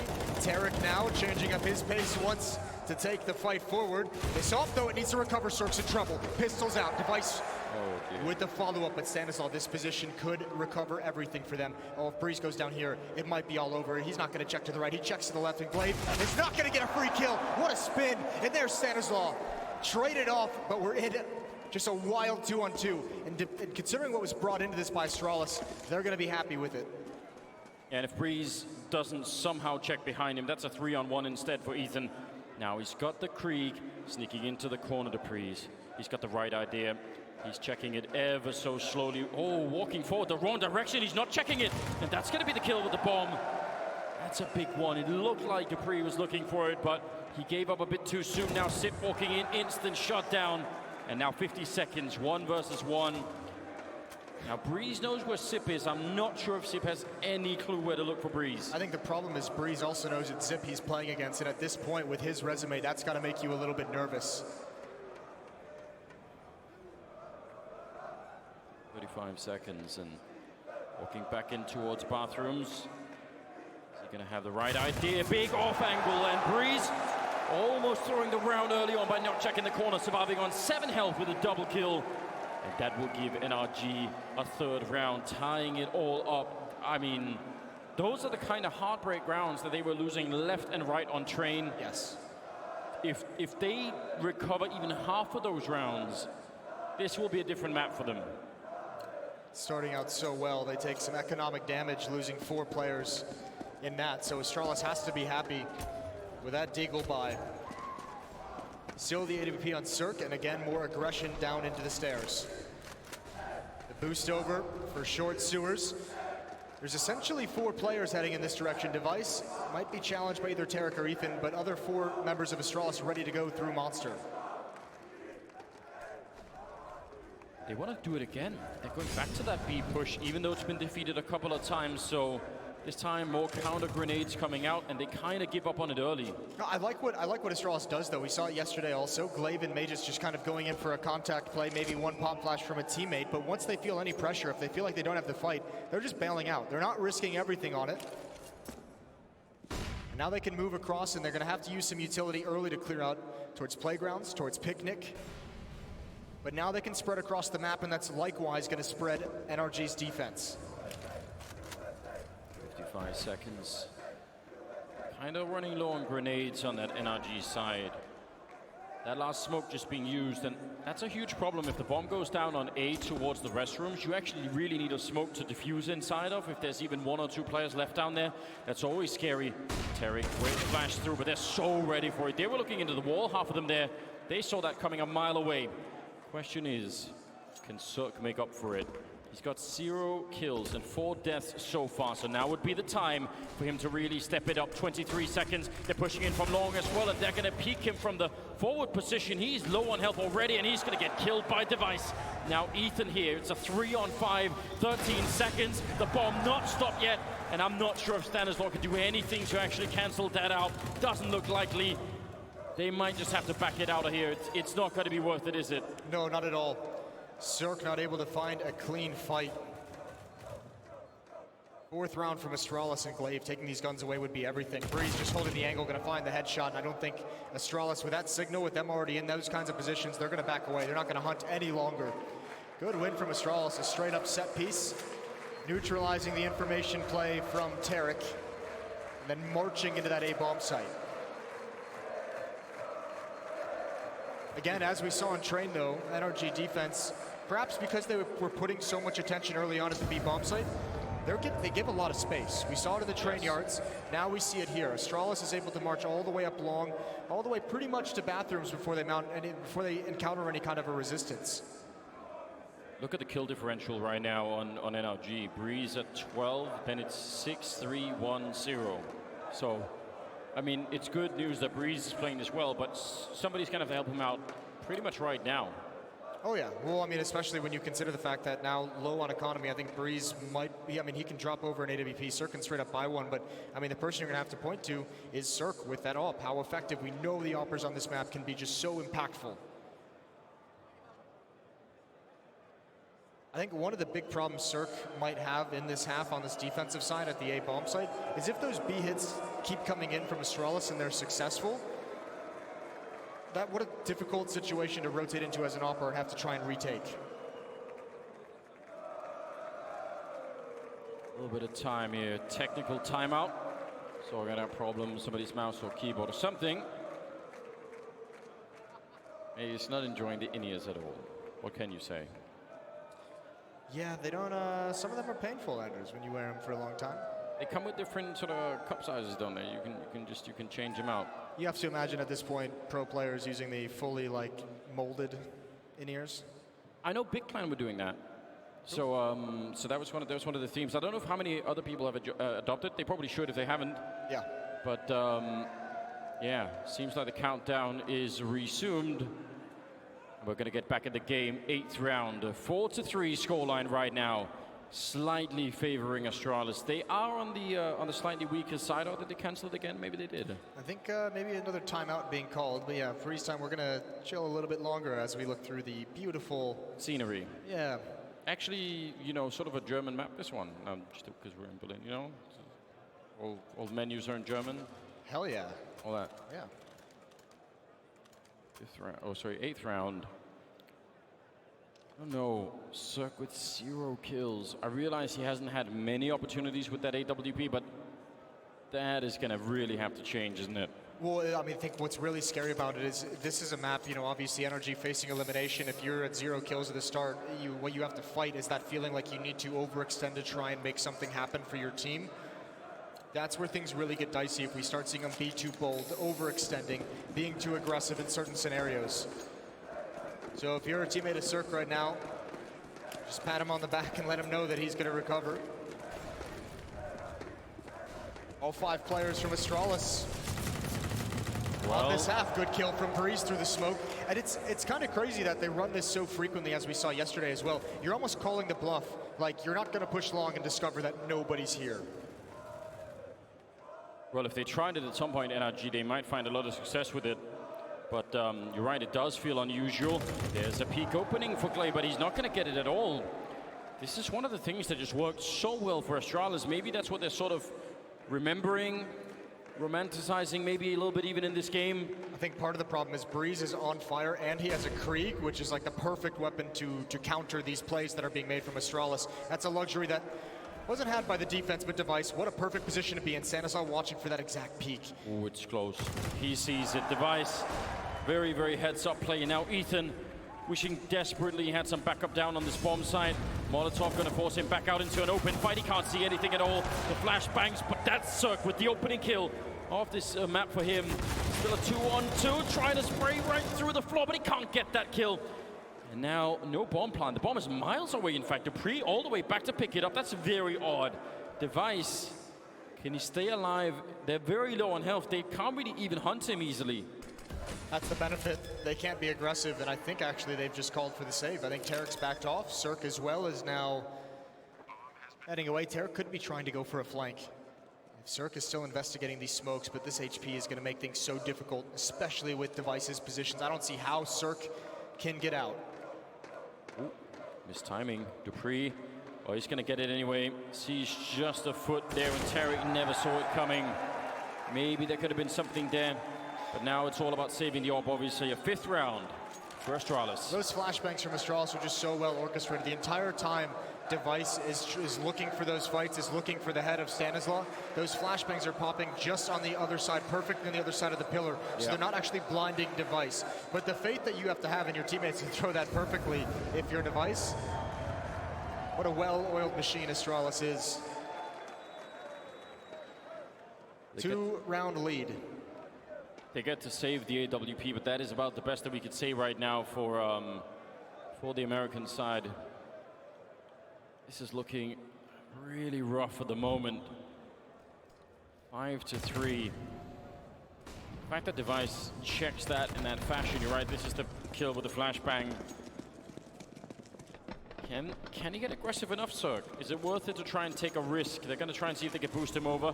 Now remember, in the past, the Astralis actually have double and even triple grenaded this position. It doesn't look like they're going to do it now, but just a word of caution almost.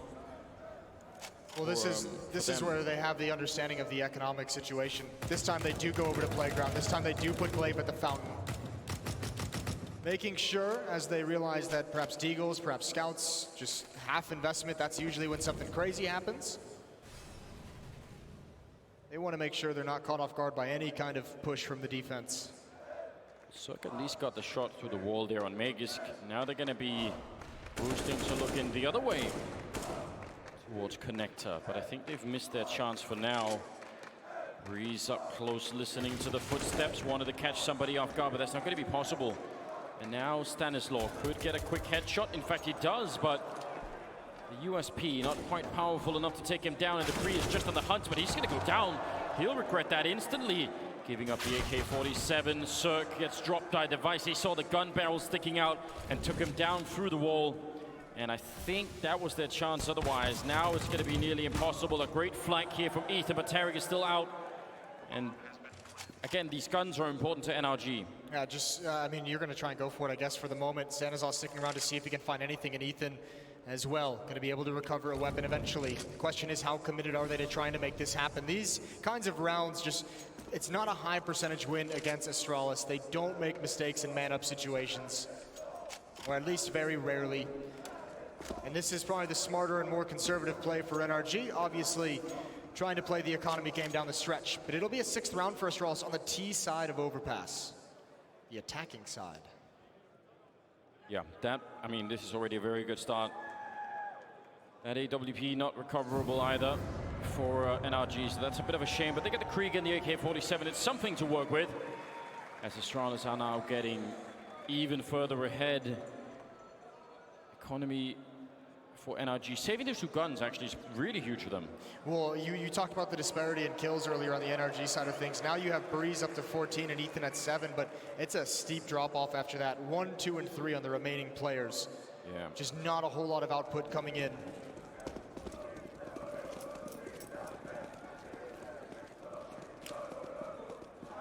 See what they can do. Cirque setting it up. The flashbang though.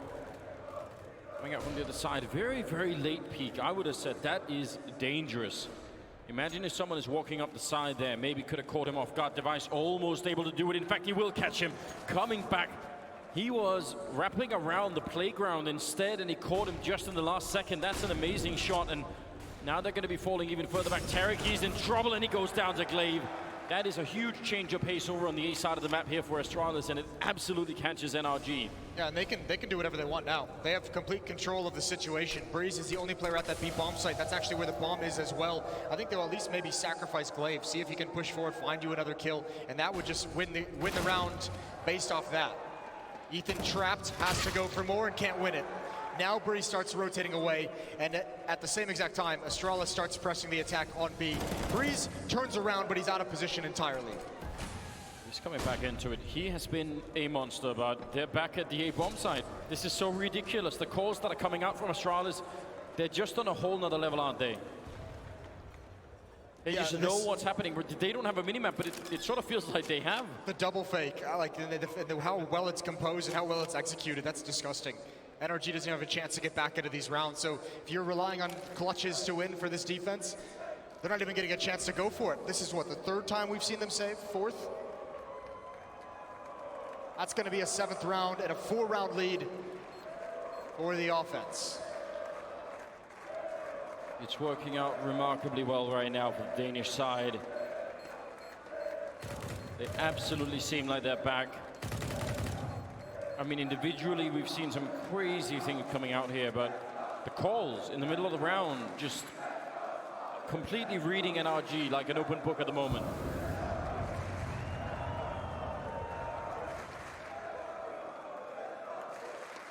Well, if you're NRG, one of the ways to stop that is you cannot get picked off. Obviously, it's much easier to outcall and outread your opponents when you have, what, a 5-on-3, a 4-on-3, whatever it was when they're making those calls. Yes. Cert can't go down that early. Tarek cannot get picked off afterwards as well. They mismanaged that retreat. And part of it, I mean, you're right, it is a change of pace from Astralis. They did a great job of catching that defense off guard. This is going to slip away from NRG very quickly if they don't get started right now. Oh, it looks like it's going to be quick this time. They're going to throw those smokes all the way behind. Look at the wall that's going to be coming up, and they're right on the bomb site within seconds of the round starting. Stanislaw with the FAMAS. He gets a great double trade out, and he almost gets the third. It's so close. Vegas will take him out, but it's still a 3-on-4, an immediate bomb plant. Breeze with the long flank. Ethan with the slightly closer one. This is looking winnable here for NRG. They must have all of the remaining rounds. They need to make this 8-7 right now, or they might never make it to that grand final. Sip ready, but is he ready for Breeze, who's walking in right behind him? Tarek goes down. Breeze, you have to put in play right now, and he doesn't check the corner. I think he was ducked under the stairs, and now it's on Cirque, jumping down in a one-on-one against Glaive. And he does not have a kit. How is he supposed to do this? He's scoped up, just being shoulder picked. And oh, Glaive, that's so cruel. Taking him down with a double at the end. And Astralis will pick up another round, 8-3 on the board. And horror again for NRG. Glaive, man, was in his brain. Yeah. He was shoulder peeking that all day long. That's exactly how Cirque likes to play those situations. Get on the bomb, scope up, and wait for the full-blown peek, and Glaive knew it. Makes him look silly. Astralis making NRG look silly at the moment. 8-3. Just pistols and SMG on Ethan.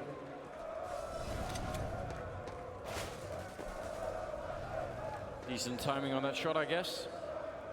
You're right. The pistols here. We've seen Astralis win round like these. Now NRG, it would be a great time for it, wouldn't it? Get a couple of deagle shots long range. Do something to bring yourself back in this game. Cirque will go down. Man.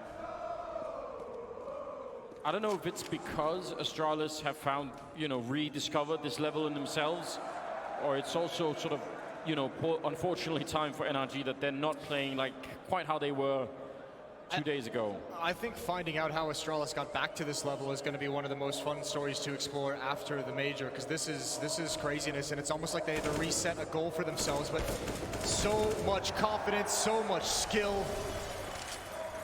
Another bomb site just pried open.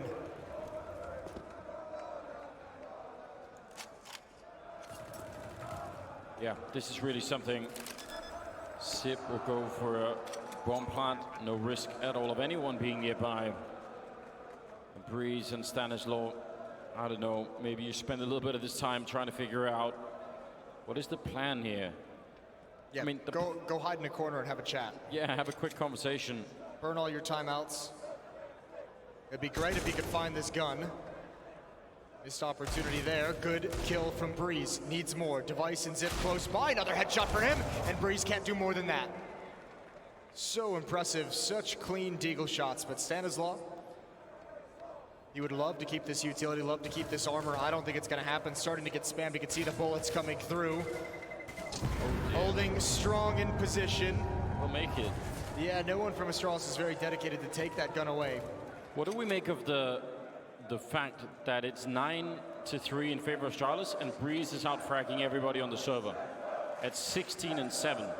Yeah, that's frustrating, I would imagine, when you hit tab as Breeze. I mean, also, I think one of the big other things is, 6 rounds in a row for Astralis? 5 of them have been bomb plants. Yeah. Like, they get into the bomb sites whenever they want. They have had no issue in this streak. Yeah, all access pass to that B bomb site especially. Even when they're losing some of the early fights down there, it just doesn't even matter, does it? I mean, the first 4 rounds of this 6-round streak that Astralis has had, NRG has saved. 2 players have just had to bail out and not even go for a retake. They've just had to save whatever weapon they can get, and that's mental. That there's 4 rounds essentially where NRG is just like, we've been beaten so well that we can't even fight. We can't even go for a retake.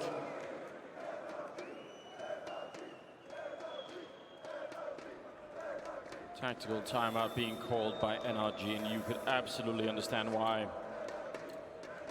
I mean, we had this conversation not that long ago on Train about what kind of leadership it takes, how do you bring a team back? I mean, it all still applies. Breeze, he's playing out of his mind. He's trying his best to bring everybody back on board. Now somebody has to join him, and it sort of feels like it might even almost be too late, but they have to give it a shot. Blowing over the door, that is a big signal if you're Dupree that something is up. They're going to be flashing their way through. They're not even scared a little bit, are they, Astralis? They knew what was there, and they take the fight anyway. When this game is over, the first thing Cirque is going to say to his teammates is that he felt so useless on this map. He has been getting flashed, he has been getting spammed, he has been getting attacked. He has never been able to feel comfortable. And again, encroaching towards the B-bomb site, Glaive. They just behind him, this time from sandbags. It's so frequently been through Monster and a different point of attack here, but still, 3 players for the NRG defense. They should be able to handle this. They've got a great setup for it. Still some grenades left now. Here comes the Astralis push. They've made it past the first fight. There's Glaive to open it up, and he's him just shooting around the corner. A quick double kill for Glaive, and Stanislaw, he could find no safety at all on the bomb side. He goes down to Stanislaw. Cirque low on health, picking up Glaive with a shot. And now at least a Molotov onto the site, just trying to make it hard to stay there. I think it lands inside of the smoke, and Dupree with the kill on Tarek, all on Cirque, and he's just trying to get something done. Hiding inside. Does he dare take the shot? If he doesn't miss, if he doesn't hit it, he's dead already. And there's the wide peak coming up from Dupree. Astralis now up to 10. And these aggressive pushes, they're so quick. It's the heads up, and it's the focus of the team. Even that 2-on-2, Dupree's in a really tough spot. There's a player coming down the stairs, and he even checks and clears that. An immediate headshot there. Astralis can do no wrong at the moment. And what a way, what a heroic effort from Glaive. Spearheading that attack, getting brought down very low, very early, and still finding the entry kills needed for his team. This is a disturbingly effective T-side from Astralis, not just today against NRG, yesterday against Liquid. Yeah, for sure the shockwaves are being felt throughout the community right now. Nice shot from Tarek, should be a quick double the back 7 to take down Magisk and Dupree. But now, this late in the half, you can't help but have sort of a feeling that it just might be too late. It might be at a point where even if you get 5 rounds, you're not going to be celebrating that much. You're not going to feel like any kind of victory. Stanislaw will get Glaive at least at a 2-on-4. Device is sneaking around, hoping to catch somebody off guard, tapping away, but Tarek is now hitting shots. A 3rd kill for him. And they're going to catch Sip. He does get a single one there. Save the rifles. You desperately need them, even winning the round. Yeah, Zipnik's goal, even if you can't win, find the kills. Any kill you find, remember, there's only 1 round left in the half after this. Every frag you get, every elimination onto NRG takes away nades they can use, takes away a kit perhaps, a smoke that's going to let you have a bigger opening. And here we go, a little bit of surfing style points as well. Breeze can't hit the shot. Surfing robots, Anders, this major's had it all. Yeah, they're really upgrading these AIs, aren't they? Still going to go down to Breeze. Tarek with a nice triple, starting off the round with a double max 7 kill. 10-4, 15th round now. I don't know. 5 rounds on the CT side, if they can get that. I mean, we thought Train was an uphill battle, but this is worse. Well, this feels like there's no hope. Train, once the fight began for NRG, like they clawed themselves back into it, and it started to look very, very nice for them. This is cliffhanger, holding on for dear life by just your fingertips. Device almost finds a pick there on Cirque. But they did something you mentioned much earlier in the game, which was that they are pushing sort of, I guess he went through balloons, but still getting here early to try and limit Astralis, and there's Cirque taking down Glaive. Bit of a start here. And look at the position. Oh, Device, he should be dead, and he will be. I think you had it right 10 rounds ago, Moses. Now Ethan caught jumping, and it's so unfortunate. Breeze, can he bring it back? He's been the rock of this team so far, 18-8. In spite of all of the damage that Astralis are outputting, they'll finally bring him down, and Sip with the entry on the bomb side. Surely not. Can anything stop this team?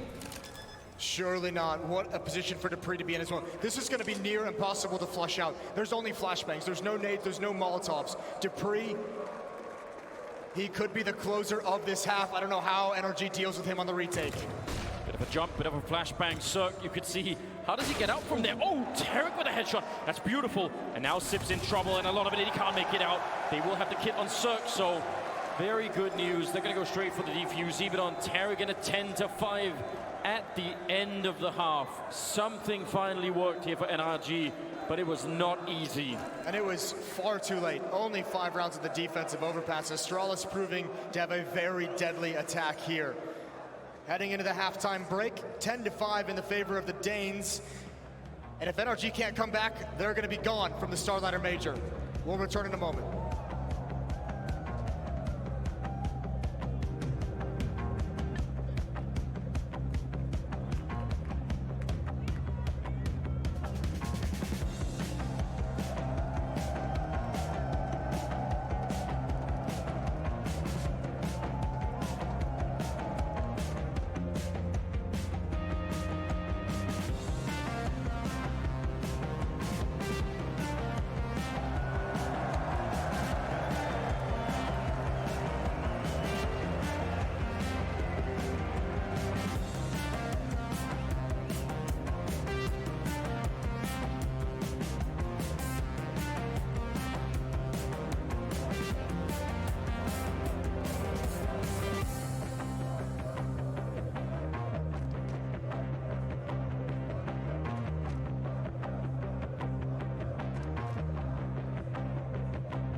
Welcome back, ladies and gentlemen. Second map, second half coming up. It's Astralis and NRG, and it has been a devastating first half once again for the American side. A 10-5 lead for an Astralis that honestly looked remade at this point in time.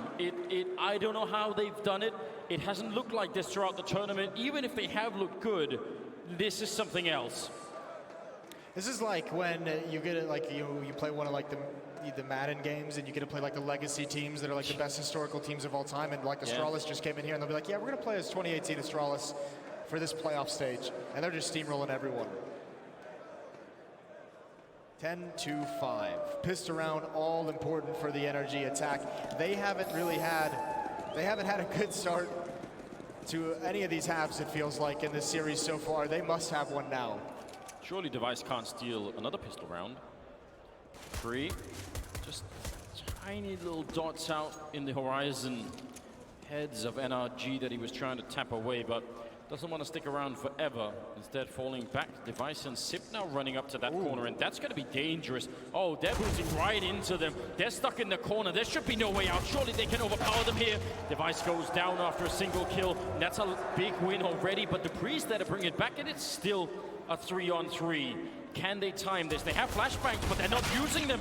And that is so dangerous. If he could have got a kill, then there would have been time. Now the long-range flank coming in. Magus gets one, and it's all on Glaive. And he's just trying to be clever about it. They're moving a bit closer, and they absolutely knock him out. Stanislaw with the final kill. NRG with the pistol.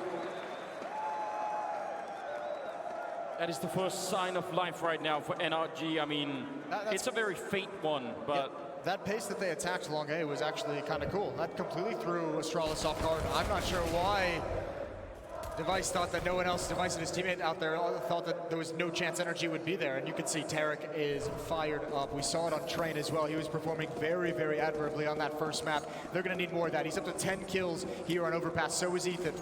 Still trying to eat that microphone. Doing his damnedest.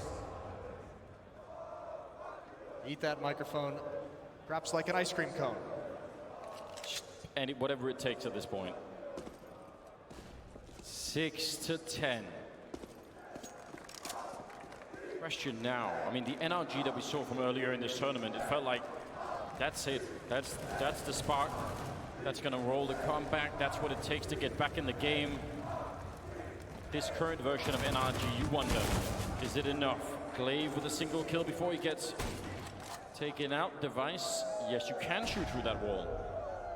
Dupree's going to get aggressive towards long A. The defense is shifting. Device with one of the scouts can jump over the boxes and get information. It's Dupree who's going to be a bit more on the hunt. NRG kind of shrink back away from both of the bomb sites, not ready to attack or commit to either one just yet. Device now rotating over towards B because of Dupree's position in bathrooms, but it's going to be all on him. Oh, they're making a lot of noise, Cirque. Dupree's hearing this, turning around, ready for the headshot. And back in case there were more. He's going to be, if he smokes it off, he could get that gun. But even the time that's being bought, that's only 30 seconds, and they do run him down. They need to do that very quickly. 27 seconds now as Magus drops the bomb in bathrooms. Oh no, it's falling apart. This is a catastrophe for NRG. They can't let this go so quick. The pre-fire is through. 18 seconds. They finally get the kill, but think of the time that's left. They're running back to the B bomb site. Astralis, they've read this already. The scout is up here. They can't make, if they can't make it past, they're done. There's a shot ringing out. Can he make it through? Sip down on the low ground. The bomb, it will be planted. And he no-scopes him right through. It's all on Ethan. Oh my God. He's back around the corner and smoked off, but to his advantage, they have no armor and just the scouts on the other side. He might well have a chance. They don't have a kit either. This is actually looking winnable. There's one tag through as he sprays a little bit too much. And now they're on the bomb. They have to hold it down. Ethan, it's all on you right now. He tries to guess the angle. It's a long time, and Zip with the headshot. Oh no!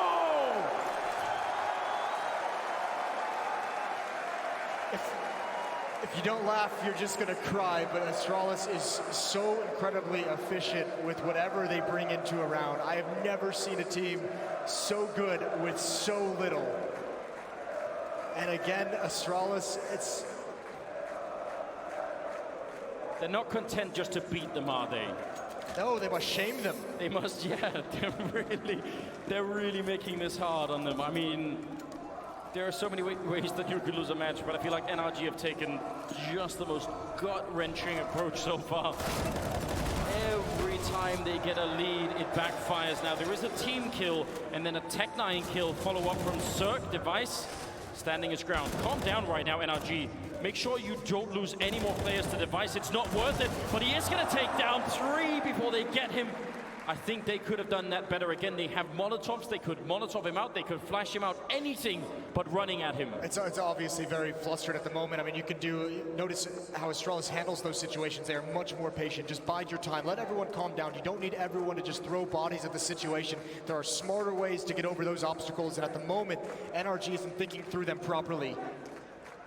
Way too rushed, and I think that's part of that is the pressure of the semifinals. Advanced position for Zip is going to be an easy kill. How many corners can you really check at that grenade? I mean, why not? It actually lands on his feet, and the flashbang Zip. I mean, just making it look easy. It's not even a fair fight. It's like you're going to eat a nade, you're going to take 40 damage, and then you're going to be blind. 12-6. And that was, I mean, that's a 3-on-5 that Astralis just recovered from and have a pretty comfortable win.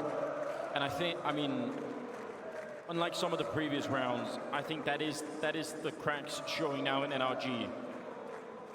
Those are the stress fractures that are just, you know, growing inside of the team as the full weight of Astralis are crushing them right now. I don't know how else to put it. 19th round. And the Danes are 4 rounds away from being in the grand finals. Magus taking down Stanislaw. It's only Glocks on the other side now. It's double peak. Somehow winning that fight against Device. That was a very awkward fight for me. Didn't like that whatsoever. Magisk wants all of it, though. He wants the battle. He's going to get the first, continues the spray, and he even turns around. Yeah, that mapped out in his brain, didn't he? Just such a seamless sequence.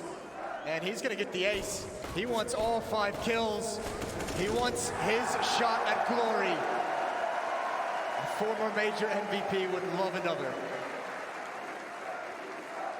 He has been playing out of his mind this tournament. It's not impossible that he could get it. And he called it. He called it before the event even began. He started the boot camp a week early, an individual boot camp that he put on himself before the team got together.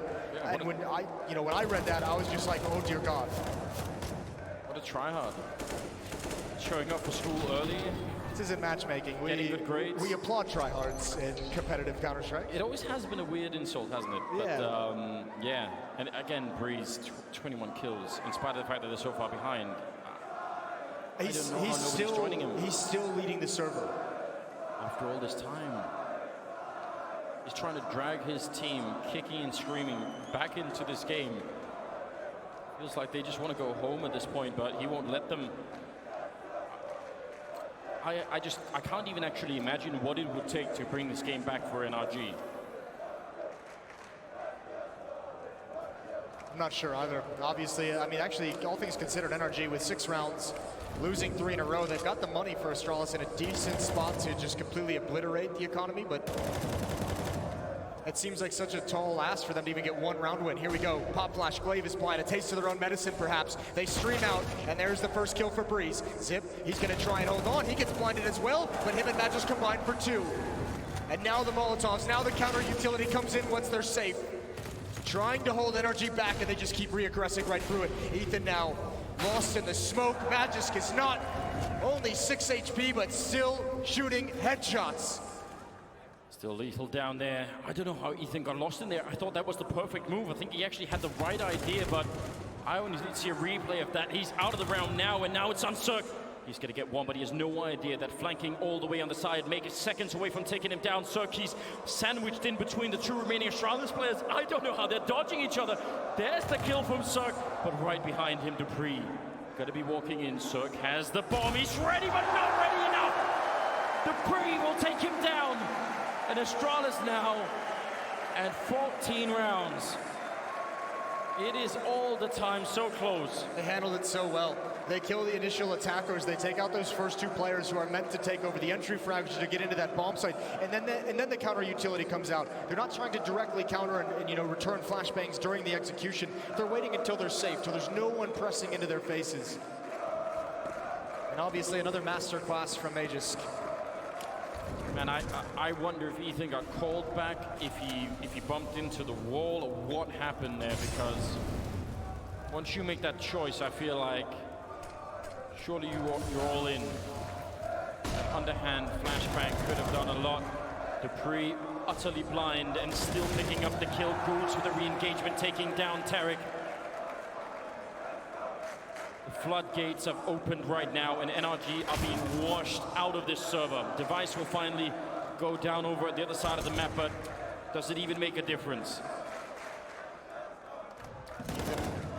With the P250, it's Cirque and Breeze who have to deliver something in this round, but they're all split. Look at the minimap. All 3 players from NRG in different locations. Breeze is finally going to meet up with Cirque. Ethan is lagging behind as they group up, trying to use the numbers, but there's just so much information available to Astralis on the map. Zip has B, Dupree and Magisk are now clearing out short sewers. Magisk can clear out the stairs and keep eyes on that, so Dupree can just rotate back towards the A bomb site. There's no great option for NRG. 1 smoke, 2 flashes. Sort of minimum, you do need 2 smokes on this bomb site to block off the stairs and bank. There's the jump. Glaive survives. Now they're going to try and run him down, but the counter flash is pretty good. Breeze, oh, what an opening. He has to do everything in this game. 25 kills on him. The bomb plants as well, and Magisk gets down with the flank. And that looked unwinnable in that round. I agree. A single smoke, just a perfectly timed flashbang against Glaive, and then the raw power of Breeze. Well, they had to do a contact play. They couldn't use such little utility. You said it right beforehand. 2 smokes to cover up both those major choke points, and if you can't do that, you need to catch him off guard. Glaive trusting his teammate to catch his back, and yeah, Breeze has the stunning double kill. But that second one is all Ethan's flashbang. He's full-blown blind. I believe that was, actually, I'm not entirely sure who that was. I think it was Glaive, maybe? Could have been Glaive, yeah. Either way, he's just way too blind to actually cover his teammate's back. It's well played from NRG, but again, feeling too little too late. this must be a run. This must be a run for the ages. That's the upside, surely, is it would be a completely historic comeback if they can do this. It's not that 14-7 is a scoreline we haven't seen comebacks from, but not at this stage in a major. Like, not in this. I mean, well, I can think of the one other, and that's Astralis versus Virtus.pro in Atlanta. That's maybe the only other time something like that has happened. 22nd round, ladies and gentlemen. Someone has to join Breeze. He can't be the only one pushing this team forward. Tarek is thinking about it, but throughout this tournament, they've been so stellar. It's been Cirque, it's been Stanislaw as an individual, as a captain of the team, but as a fragger, has been out of control. One of the big reasons why I thought NRG would probably win this game was that. Yeah, he's been quiet. We haven't had to call his name a whole lot of times in this series so far. Taking over bathrooms slowly and starting to creep towards the A bomb site, but there was that aggressive stance from Astralis at the B bomb site. We saw them run that exact defensive play yesterday, and it's making NRG very nervous that Astralis can be pushed out of the B bomb site, that they can control so much of that half of the map. I wonder if Device saw that. I think they saw him, but I wonder if he's seen it. Dupree not wanting to scope so that he doesn't block out his own vision from that far left side. 38 seconds. We just saw a few rounds back as well, or the second round of this half, how efficient Astralis is with how little they carry into some of these rounds. They have a chance again. Zip with the M4, misses the spray, now completely blind. He's so committed up there, and that should be the opening for NRG. Look at the time. Nice follow-up. Ethan able to hit the headshot. 16 seconds as Breeze runs onto the bomb shot, heading, shotting people left and right. Gonna get the dinks and then the kills to follow it up. And Device now, just with the Deagle, gets taken out. An 8th round for NRG. Another triple kill for Breeze. He had a Krieg for those first 2 kills, and he actually picks up his dead opponent's weapon just to hunt down that last one for the triple. 28 frags, 14 deaths. He might get 30 kills in a loss, and in a devastating loss. And it feels like if anyone can even close to match his output right now, then it's doable. I mean, this is what he's known for in the NA region, though. He is just a mad fragger, and he had that reputation in your FPLs, in your rank S's, that that's a guy who just feels like he can just breathe 30 kills into a game.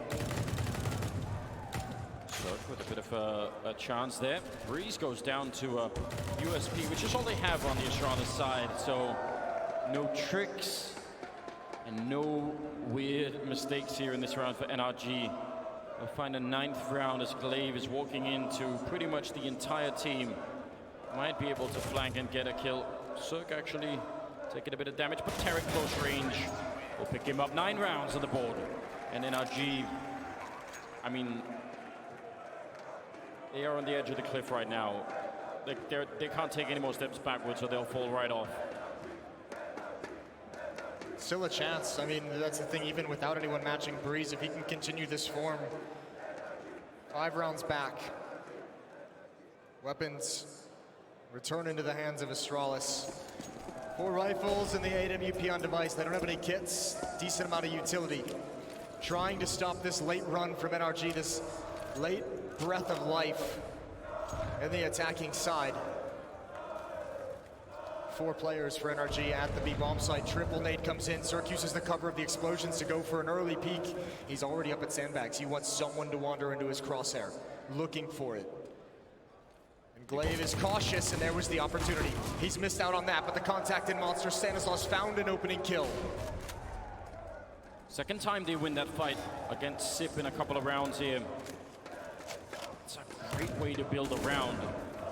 Don't throw it away to any kind of a fight through the smoke. That is not worth it. This is the problem, though. Look at this play from Glaive. This is so genius. Yep. Everyone from NRG has fallen back. Glaive is going to keep pushing, and he's going to have so much information. So even though it's a man advantage for NRG, Astralis can rotate such a difficult defense to break into the perfect position. Magisk is going to leave the B bomb site now. He's going to evacuate and take the gamble. Device and Dupree out towards long. We don't yet have stats to display what Glaive is doing right now, but every step come closer to winning the round. The flashbang for the corner. Dupree gonna peek it. They're all blind. He's gonna get a quick double. Could have almost been the triple, and now Device is down here. The flick won't connect, but this could be it. Glaive again, just stepping closer, and they're cutting back for him. Glaive, he might get the just reward. They line up, he's getting his brain down too. That's the bomb down. He wants to peek it, but shoulder peeking it out instead. 20 seconds. The ruination of NRG. 15 rounds for Astralis. What a godlike play from Glaive. Everything he did that round was the exact perfect call. So much information, the spray down at the end as well. And every time NRG seems to have a chance. I mean, this pop flash play likely doesn't happen without the information that Glaive is providing. It's just so disgusting. Astralis steps ahead of their opposition in the quarterfinals, steps ahead of their opposition here in the semifinals. And Avant-Garde better start preparing for them right now. They await in the grand finals played tomorrow. Yeah, the message is loud and clear, isn't it? If you don't bring your A game, you don't get to play at all. There's just no room in the server against Astralis for anything less than your best. 15-9. A single round away from facing Avant-Garde in the grand finals here with the StarLadder Berlin Major. Dupree sitting at the corner, that's another big off angle, and they're not even ready for it. They wanted to set up for the smoke. Tarek immediately down. And now Device covering as Magus is still playing close. Would you even expect for there to be a second player out here? They do smoke it off, and the shot rings out. Magus not flashed at all. He gets the one, and through the light post, taking down Breeze. And now it's Cirque and Ethan. I don't know if you can even dream of doing anything at this point. You have the time, but certainly not the confidence. Breeze out of the round, and he's been the engine, he's been a hero this whole second half, but it isn't enough right now. Nothing, it seems, could have stopped Astralis today. The bomb stuck on the wrong side, 30 seconds, and trying to flash their way through. Ethan being set up for it, and Magus finally goes down. 25 seconds. Device waiting on the corner out there. They get leg shot, just even trying to pick up the bomb. They can't really involve back. Device does get dropped. Trying to fight it, running into the grenade. Ethan is absolutely gone. And now it's a 1-on-2 with 10 seconds. Cirque running in, he's flashed, and he is absolutely gone. Astralis now in the grand finals here in the Berlin Major, facing up against Avant-Garde.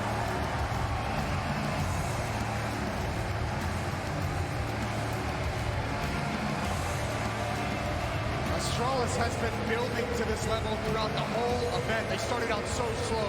Everyone was worried. They did not look on point, but they have come into these playoffs making a statement with each opponent that they wipe off the map, each opponent that they eliminate. And if you're NRG, exchange some words at the end. An admirable performance to get here. They look so dominant in their run up to the semifinals, but just stopped cold by a legendary and historic team. There's no other way to put it. Yes, they have learned a lot, NRG. They've proven themselves to a degree that I think no one really thought was possible. But this last lesson against Astralis, what will it take to bring down this team? Liquid learned about 7 lessons last year. This is just probably the first of many for NRG before they can get over that hump. It's going to be a tough road. This was their first taste of it, though. Their first taste of expectations. Very, very hard lesson to learn, obviously. I mean, the return of Astralis into this major, both Liquid and Astralis coming into the group stage, you weren't seeing everything you wanted. There were some bumps in the road. This is something else.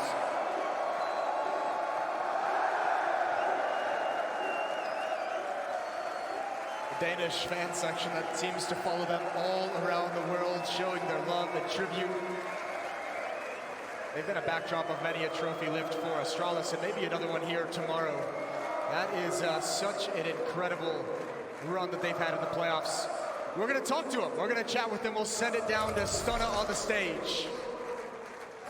Man, you know, I've got to tell you guys are looking hot to trot. But the reality is, you didn't start off this major super hot. How did you bounce back? Yeah, so we just read a lot of interviews. We saw NRG, they said a lot of stuff about us. So we were like, yeah, let's just fuck them up the semifinal. Yeah, I mean, couldn't even be simpler than that, am I right? Is he right? Is he right? I didn't hear it, actually. Nice, not bad. That's not bad at all. No, let's continue down this road because you actually did lose the NRG before. Now you got the entire Danish section over here. They've been here since doors open, and they are feeling it. What do you have to say to them? I'm really happy for them all to be here. Not only the Danish corner, but everyone in this arena. Really nice crowd. I love you all, and I hope we will win this 4th major. A 4th major, that's right. Make some noise for Astralis. Last question I got for you, man. 4 majors, that's a big deal. That is a humongous deal. It's never been done before. How much is that going to mean to you? Yeah, it's going to mean a lot to us. Like, we have been working hard these last couple of months, and we really want to show the work we put in, and I think this is the time. This is our time to win another major trophy. I can feel it. Hats off to you, man. Hats off to all of Astralis. Silencing all the haters. Make it up here for the grand finalists in Astralis.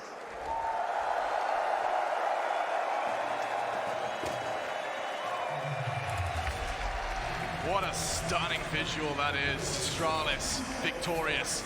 And Astralis fan section certainly welcoming them and welcoming that news. Just when I thought, just how naive of me to think that I would be spending some analyst desks not running out of superlatives for Astralis. We spent years, Duncan, Sean, Chad, we've spent years now sitting there, it feels like, just talking about Astralis, what they did right, how others have to catch up, keep up. And for once, we weren't there. Astralis have come to Berlin and just sent us straight back. If you were watching the Fnatic era where they were the best in the world and then SK came along with their Fallen style, if someone had told you, by the way, the greatest in-game leader actually ever to play Counter-Strike Global Offensive is sat off somewhere in Denmark playing in a tier 7 team, and he used to be like at the very beginning of CSGO, but no one remembers him. Since Glave's joined Astralis, this is the 6th major he's competed in. They've been in the final of 4 of them now. One of those that they didn't make the final, they made the semis of, and the other one was when Device was ill. So, what more do you really want for in-game leader? I hope you realize this is the revenge tour. They took down yes. They got revenge on Liquid. Okay. They got revenge on NRG. Adren, you're next. No, you're next. Okay. They're coming after you. They're winning this final, and they're coming after you.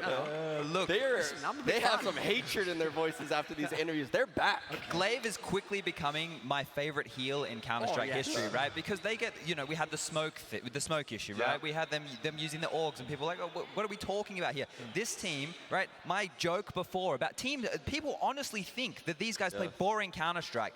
This is the deal with Astralis. They're the best team to ever touch the game. They're back. The kings of Counter-Strike are back to reclaim their throne. And anyone that stands in their way has fallen so far here at the StarLadder Berlin Major, certainly here in the playoffs. And it's time to hear from the fallen side. NRG, a blistering run ending for them in the semi-finals.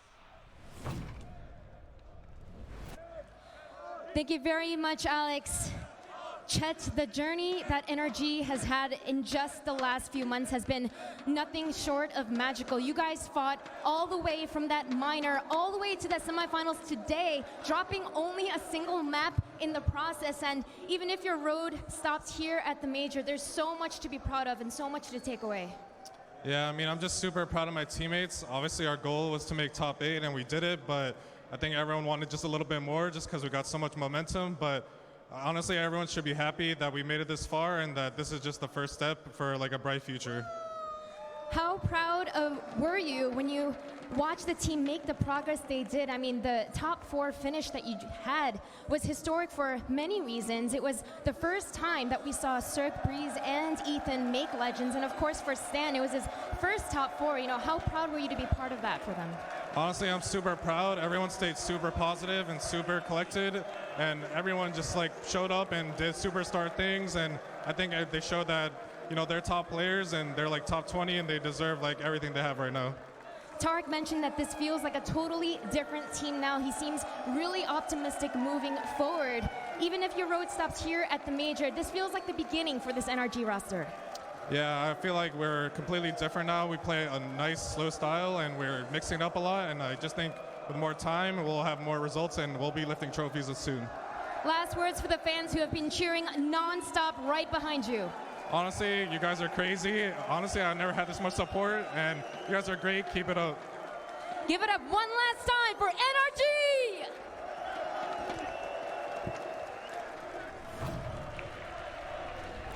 And And that was I'm a Pet coach, the youngest coach in attendance, no less, and yet composed in not an easy interview to do. Also optimistic about NRG. And I wouldn't be surprised if our desk is too. It's the success of Astralis is one conversation. I'm sure we're going to have a lot tomorrow. Sure.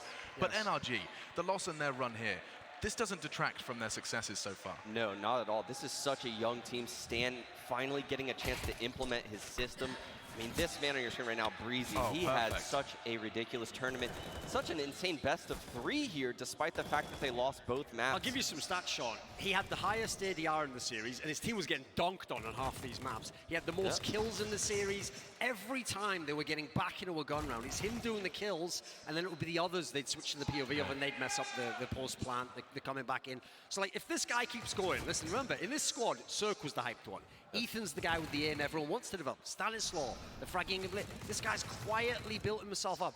I think if he keeps going, next year when we come to the majors, he could be in a position like Elysia's now. He's got an all-around game, he's consistent, he's good with all the weapons, big-time performer when he was under pressure. Very, very positive signs going into the future for NRG, and particularly Breeze. Right, his first playoff, it's a semi-final, and you're out-fragging Astralis in a stomp loss? I mean, there's not many names I can think of that have achieved something like that. Yeah, coming into this, he was one of my win conditions. He showed up, right? They actually did a good job of defending the B-bomb site occasionally in that first half. It was very difficult. You still saw Astralis turn that into an aim map, but the fact that they fought back on Train in the beginning in that first half, impressive. The fact that they're here, they didn't give up. You could see them starting to get frustrated, but they didn't give up. They kept fighting. There were rounds there towards the end. It felt hopeless, but they continued to charge forward. And for a young team, props. Some round-specific things. I see Device's name on the screen. We saw him and his teammate win a round with smokes and scouts. I mean, Ethan getting completely thrown out by that. There were so many rounds that NRG were just out of reach because of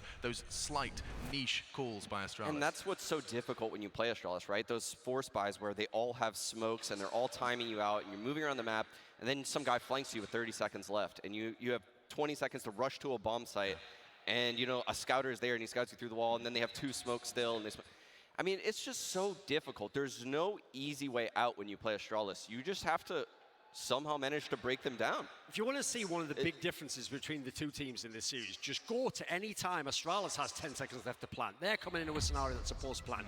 They're playing all the angles, they're coordinated, they use the man advantage. The NRG guys, they're panicking. They're making peeks that they don't need to do, or they're letting themselves get smoked off a bomb. And these are the little things that, listen, they wouldn't have won this game, but they could have got to overtime. They could have made it competitive. They could have had that third map that maybe gives you a chance. And if any of you had this as your grand final and your pick'ems, hit me up, because I'd like to know what you think's coming in 2020. Got to be one madman out there who believed in this for sure. Look, if we just reel this back, Avangard in the Challenger stage is not the same team as it is now. Go back and watch those demos. If any of you want to question what we're saying here on the desk, the demos are available. Watch the team. They're not the same team. They were losing to, they lost a map to Simon Gaming, right? Now they're in the grand final.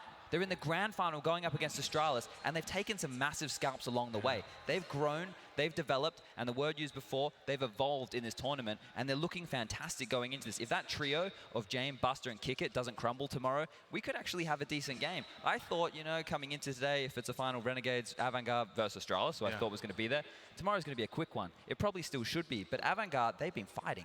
Yeah, perfect, and I think this conversation continues tomorrow. Gentlemen, from myself, Sean, Duncan, Chad, and of course everyone else that made this show possible, we hope you join us for tomorrow. A grand final with so many opportunities for history. Will we really see the Danes not only string together 3 major wins in a row, unlike anything we've seen before, but also a 4th in the cabinet? Or will a Vanguard, a Dren, kicked from FaZe Clan, thrust now into a new roster in a grand final stage? He said it looked like Krakow. Well, it certainly does, and we'll see how it plays out tomorrow. Join us then.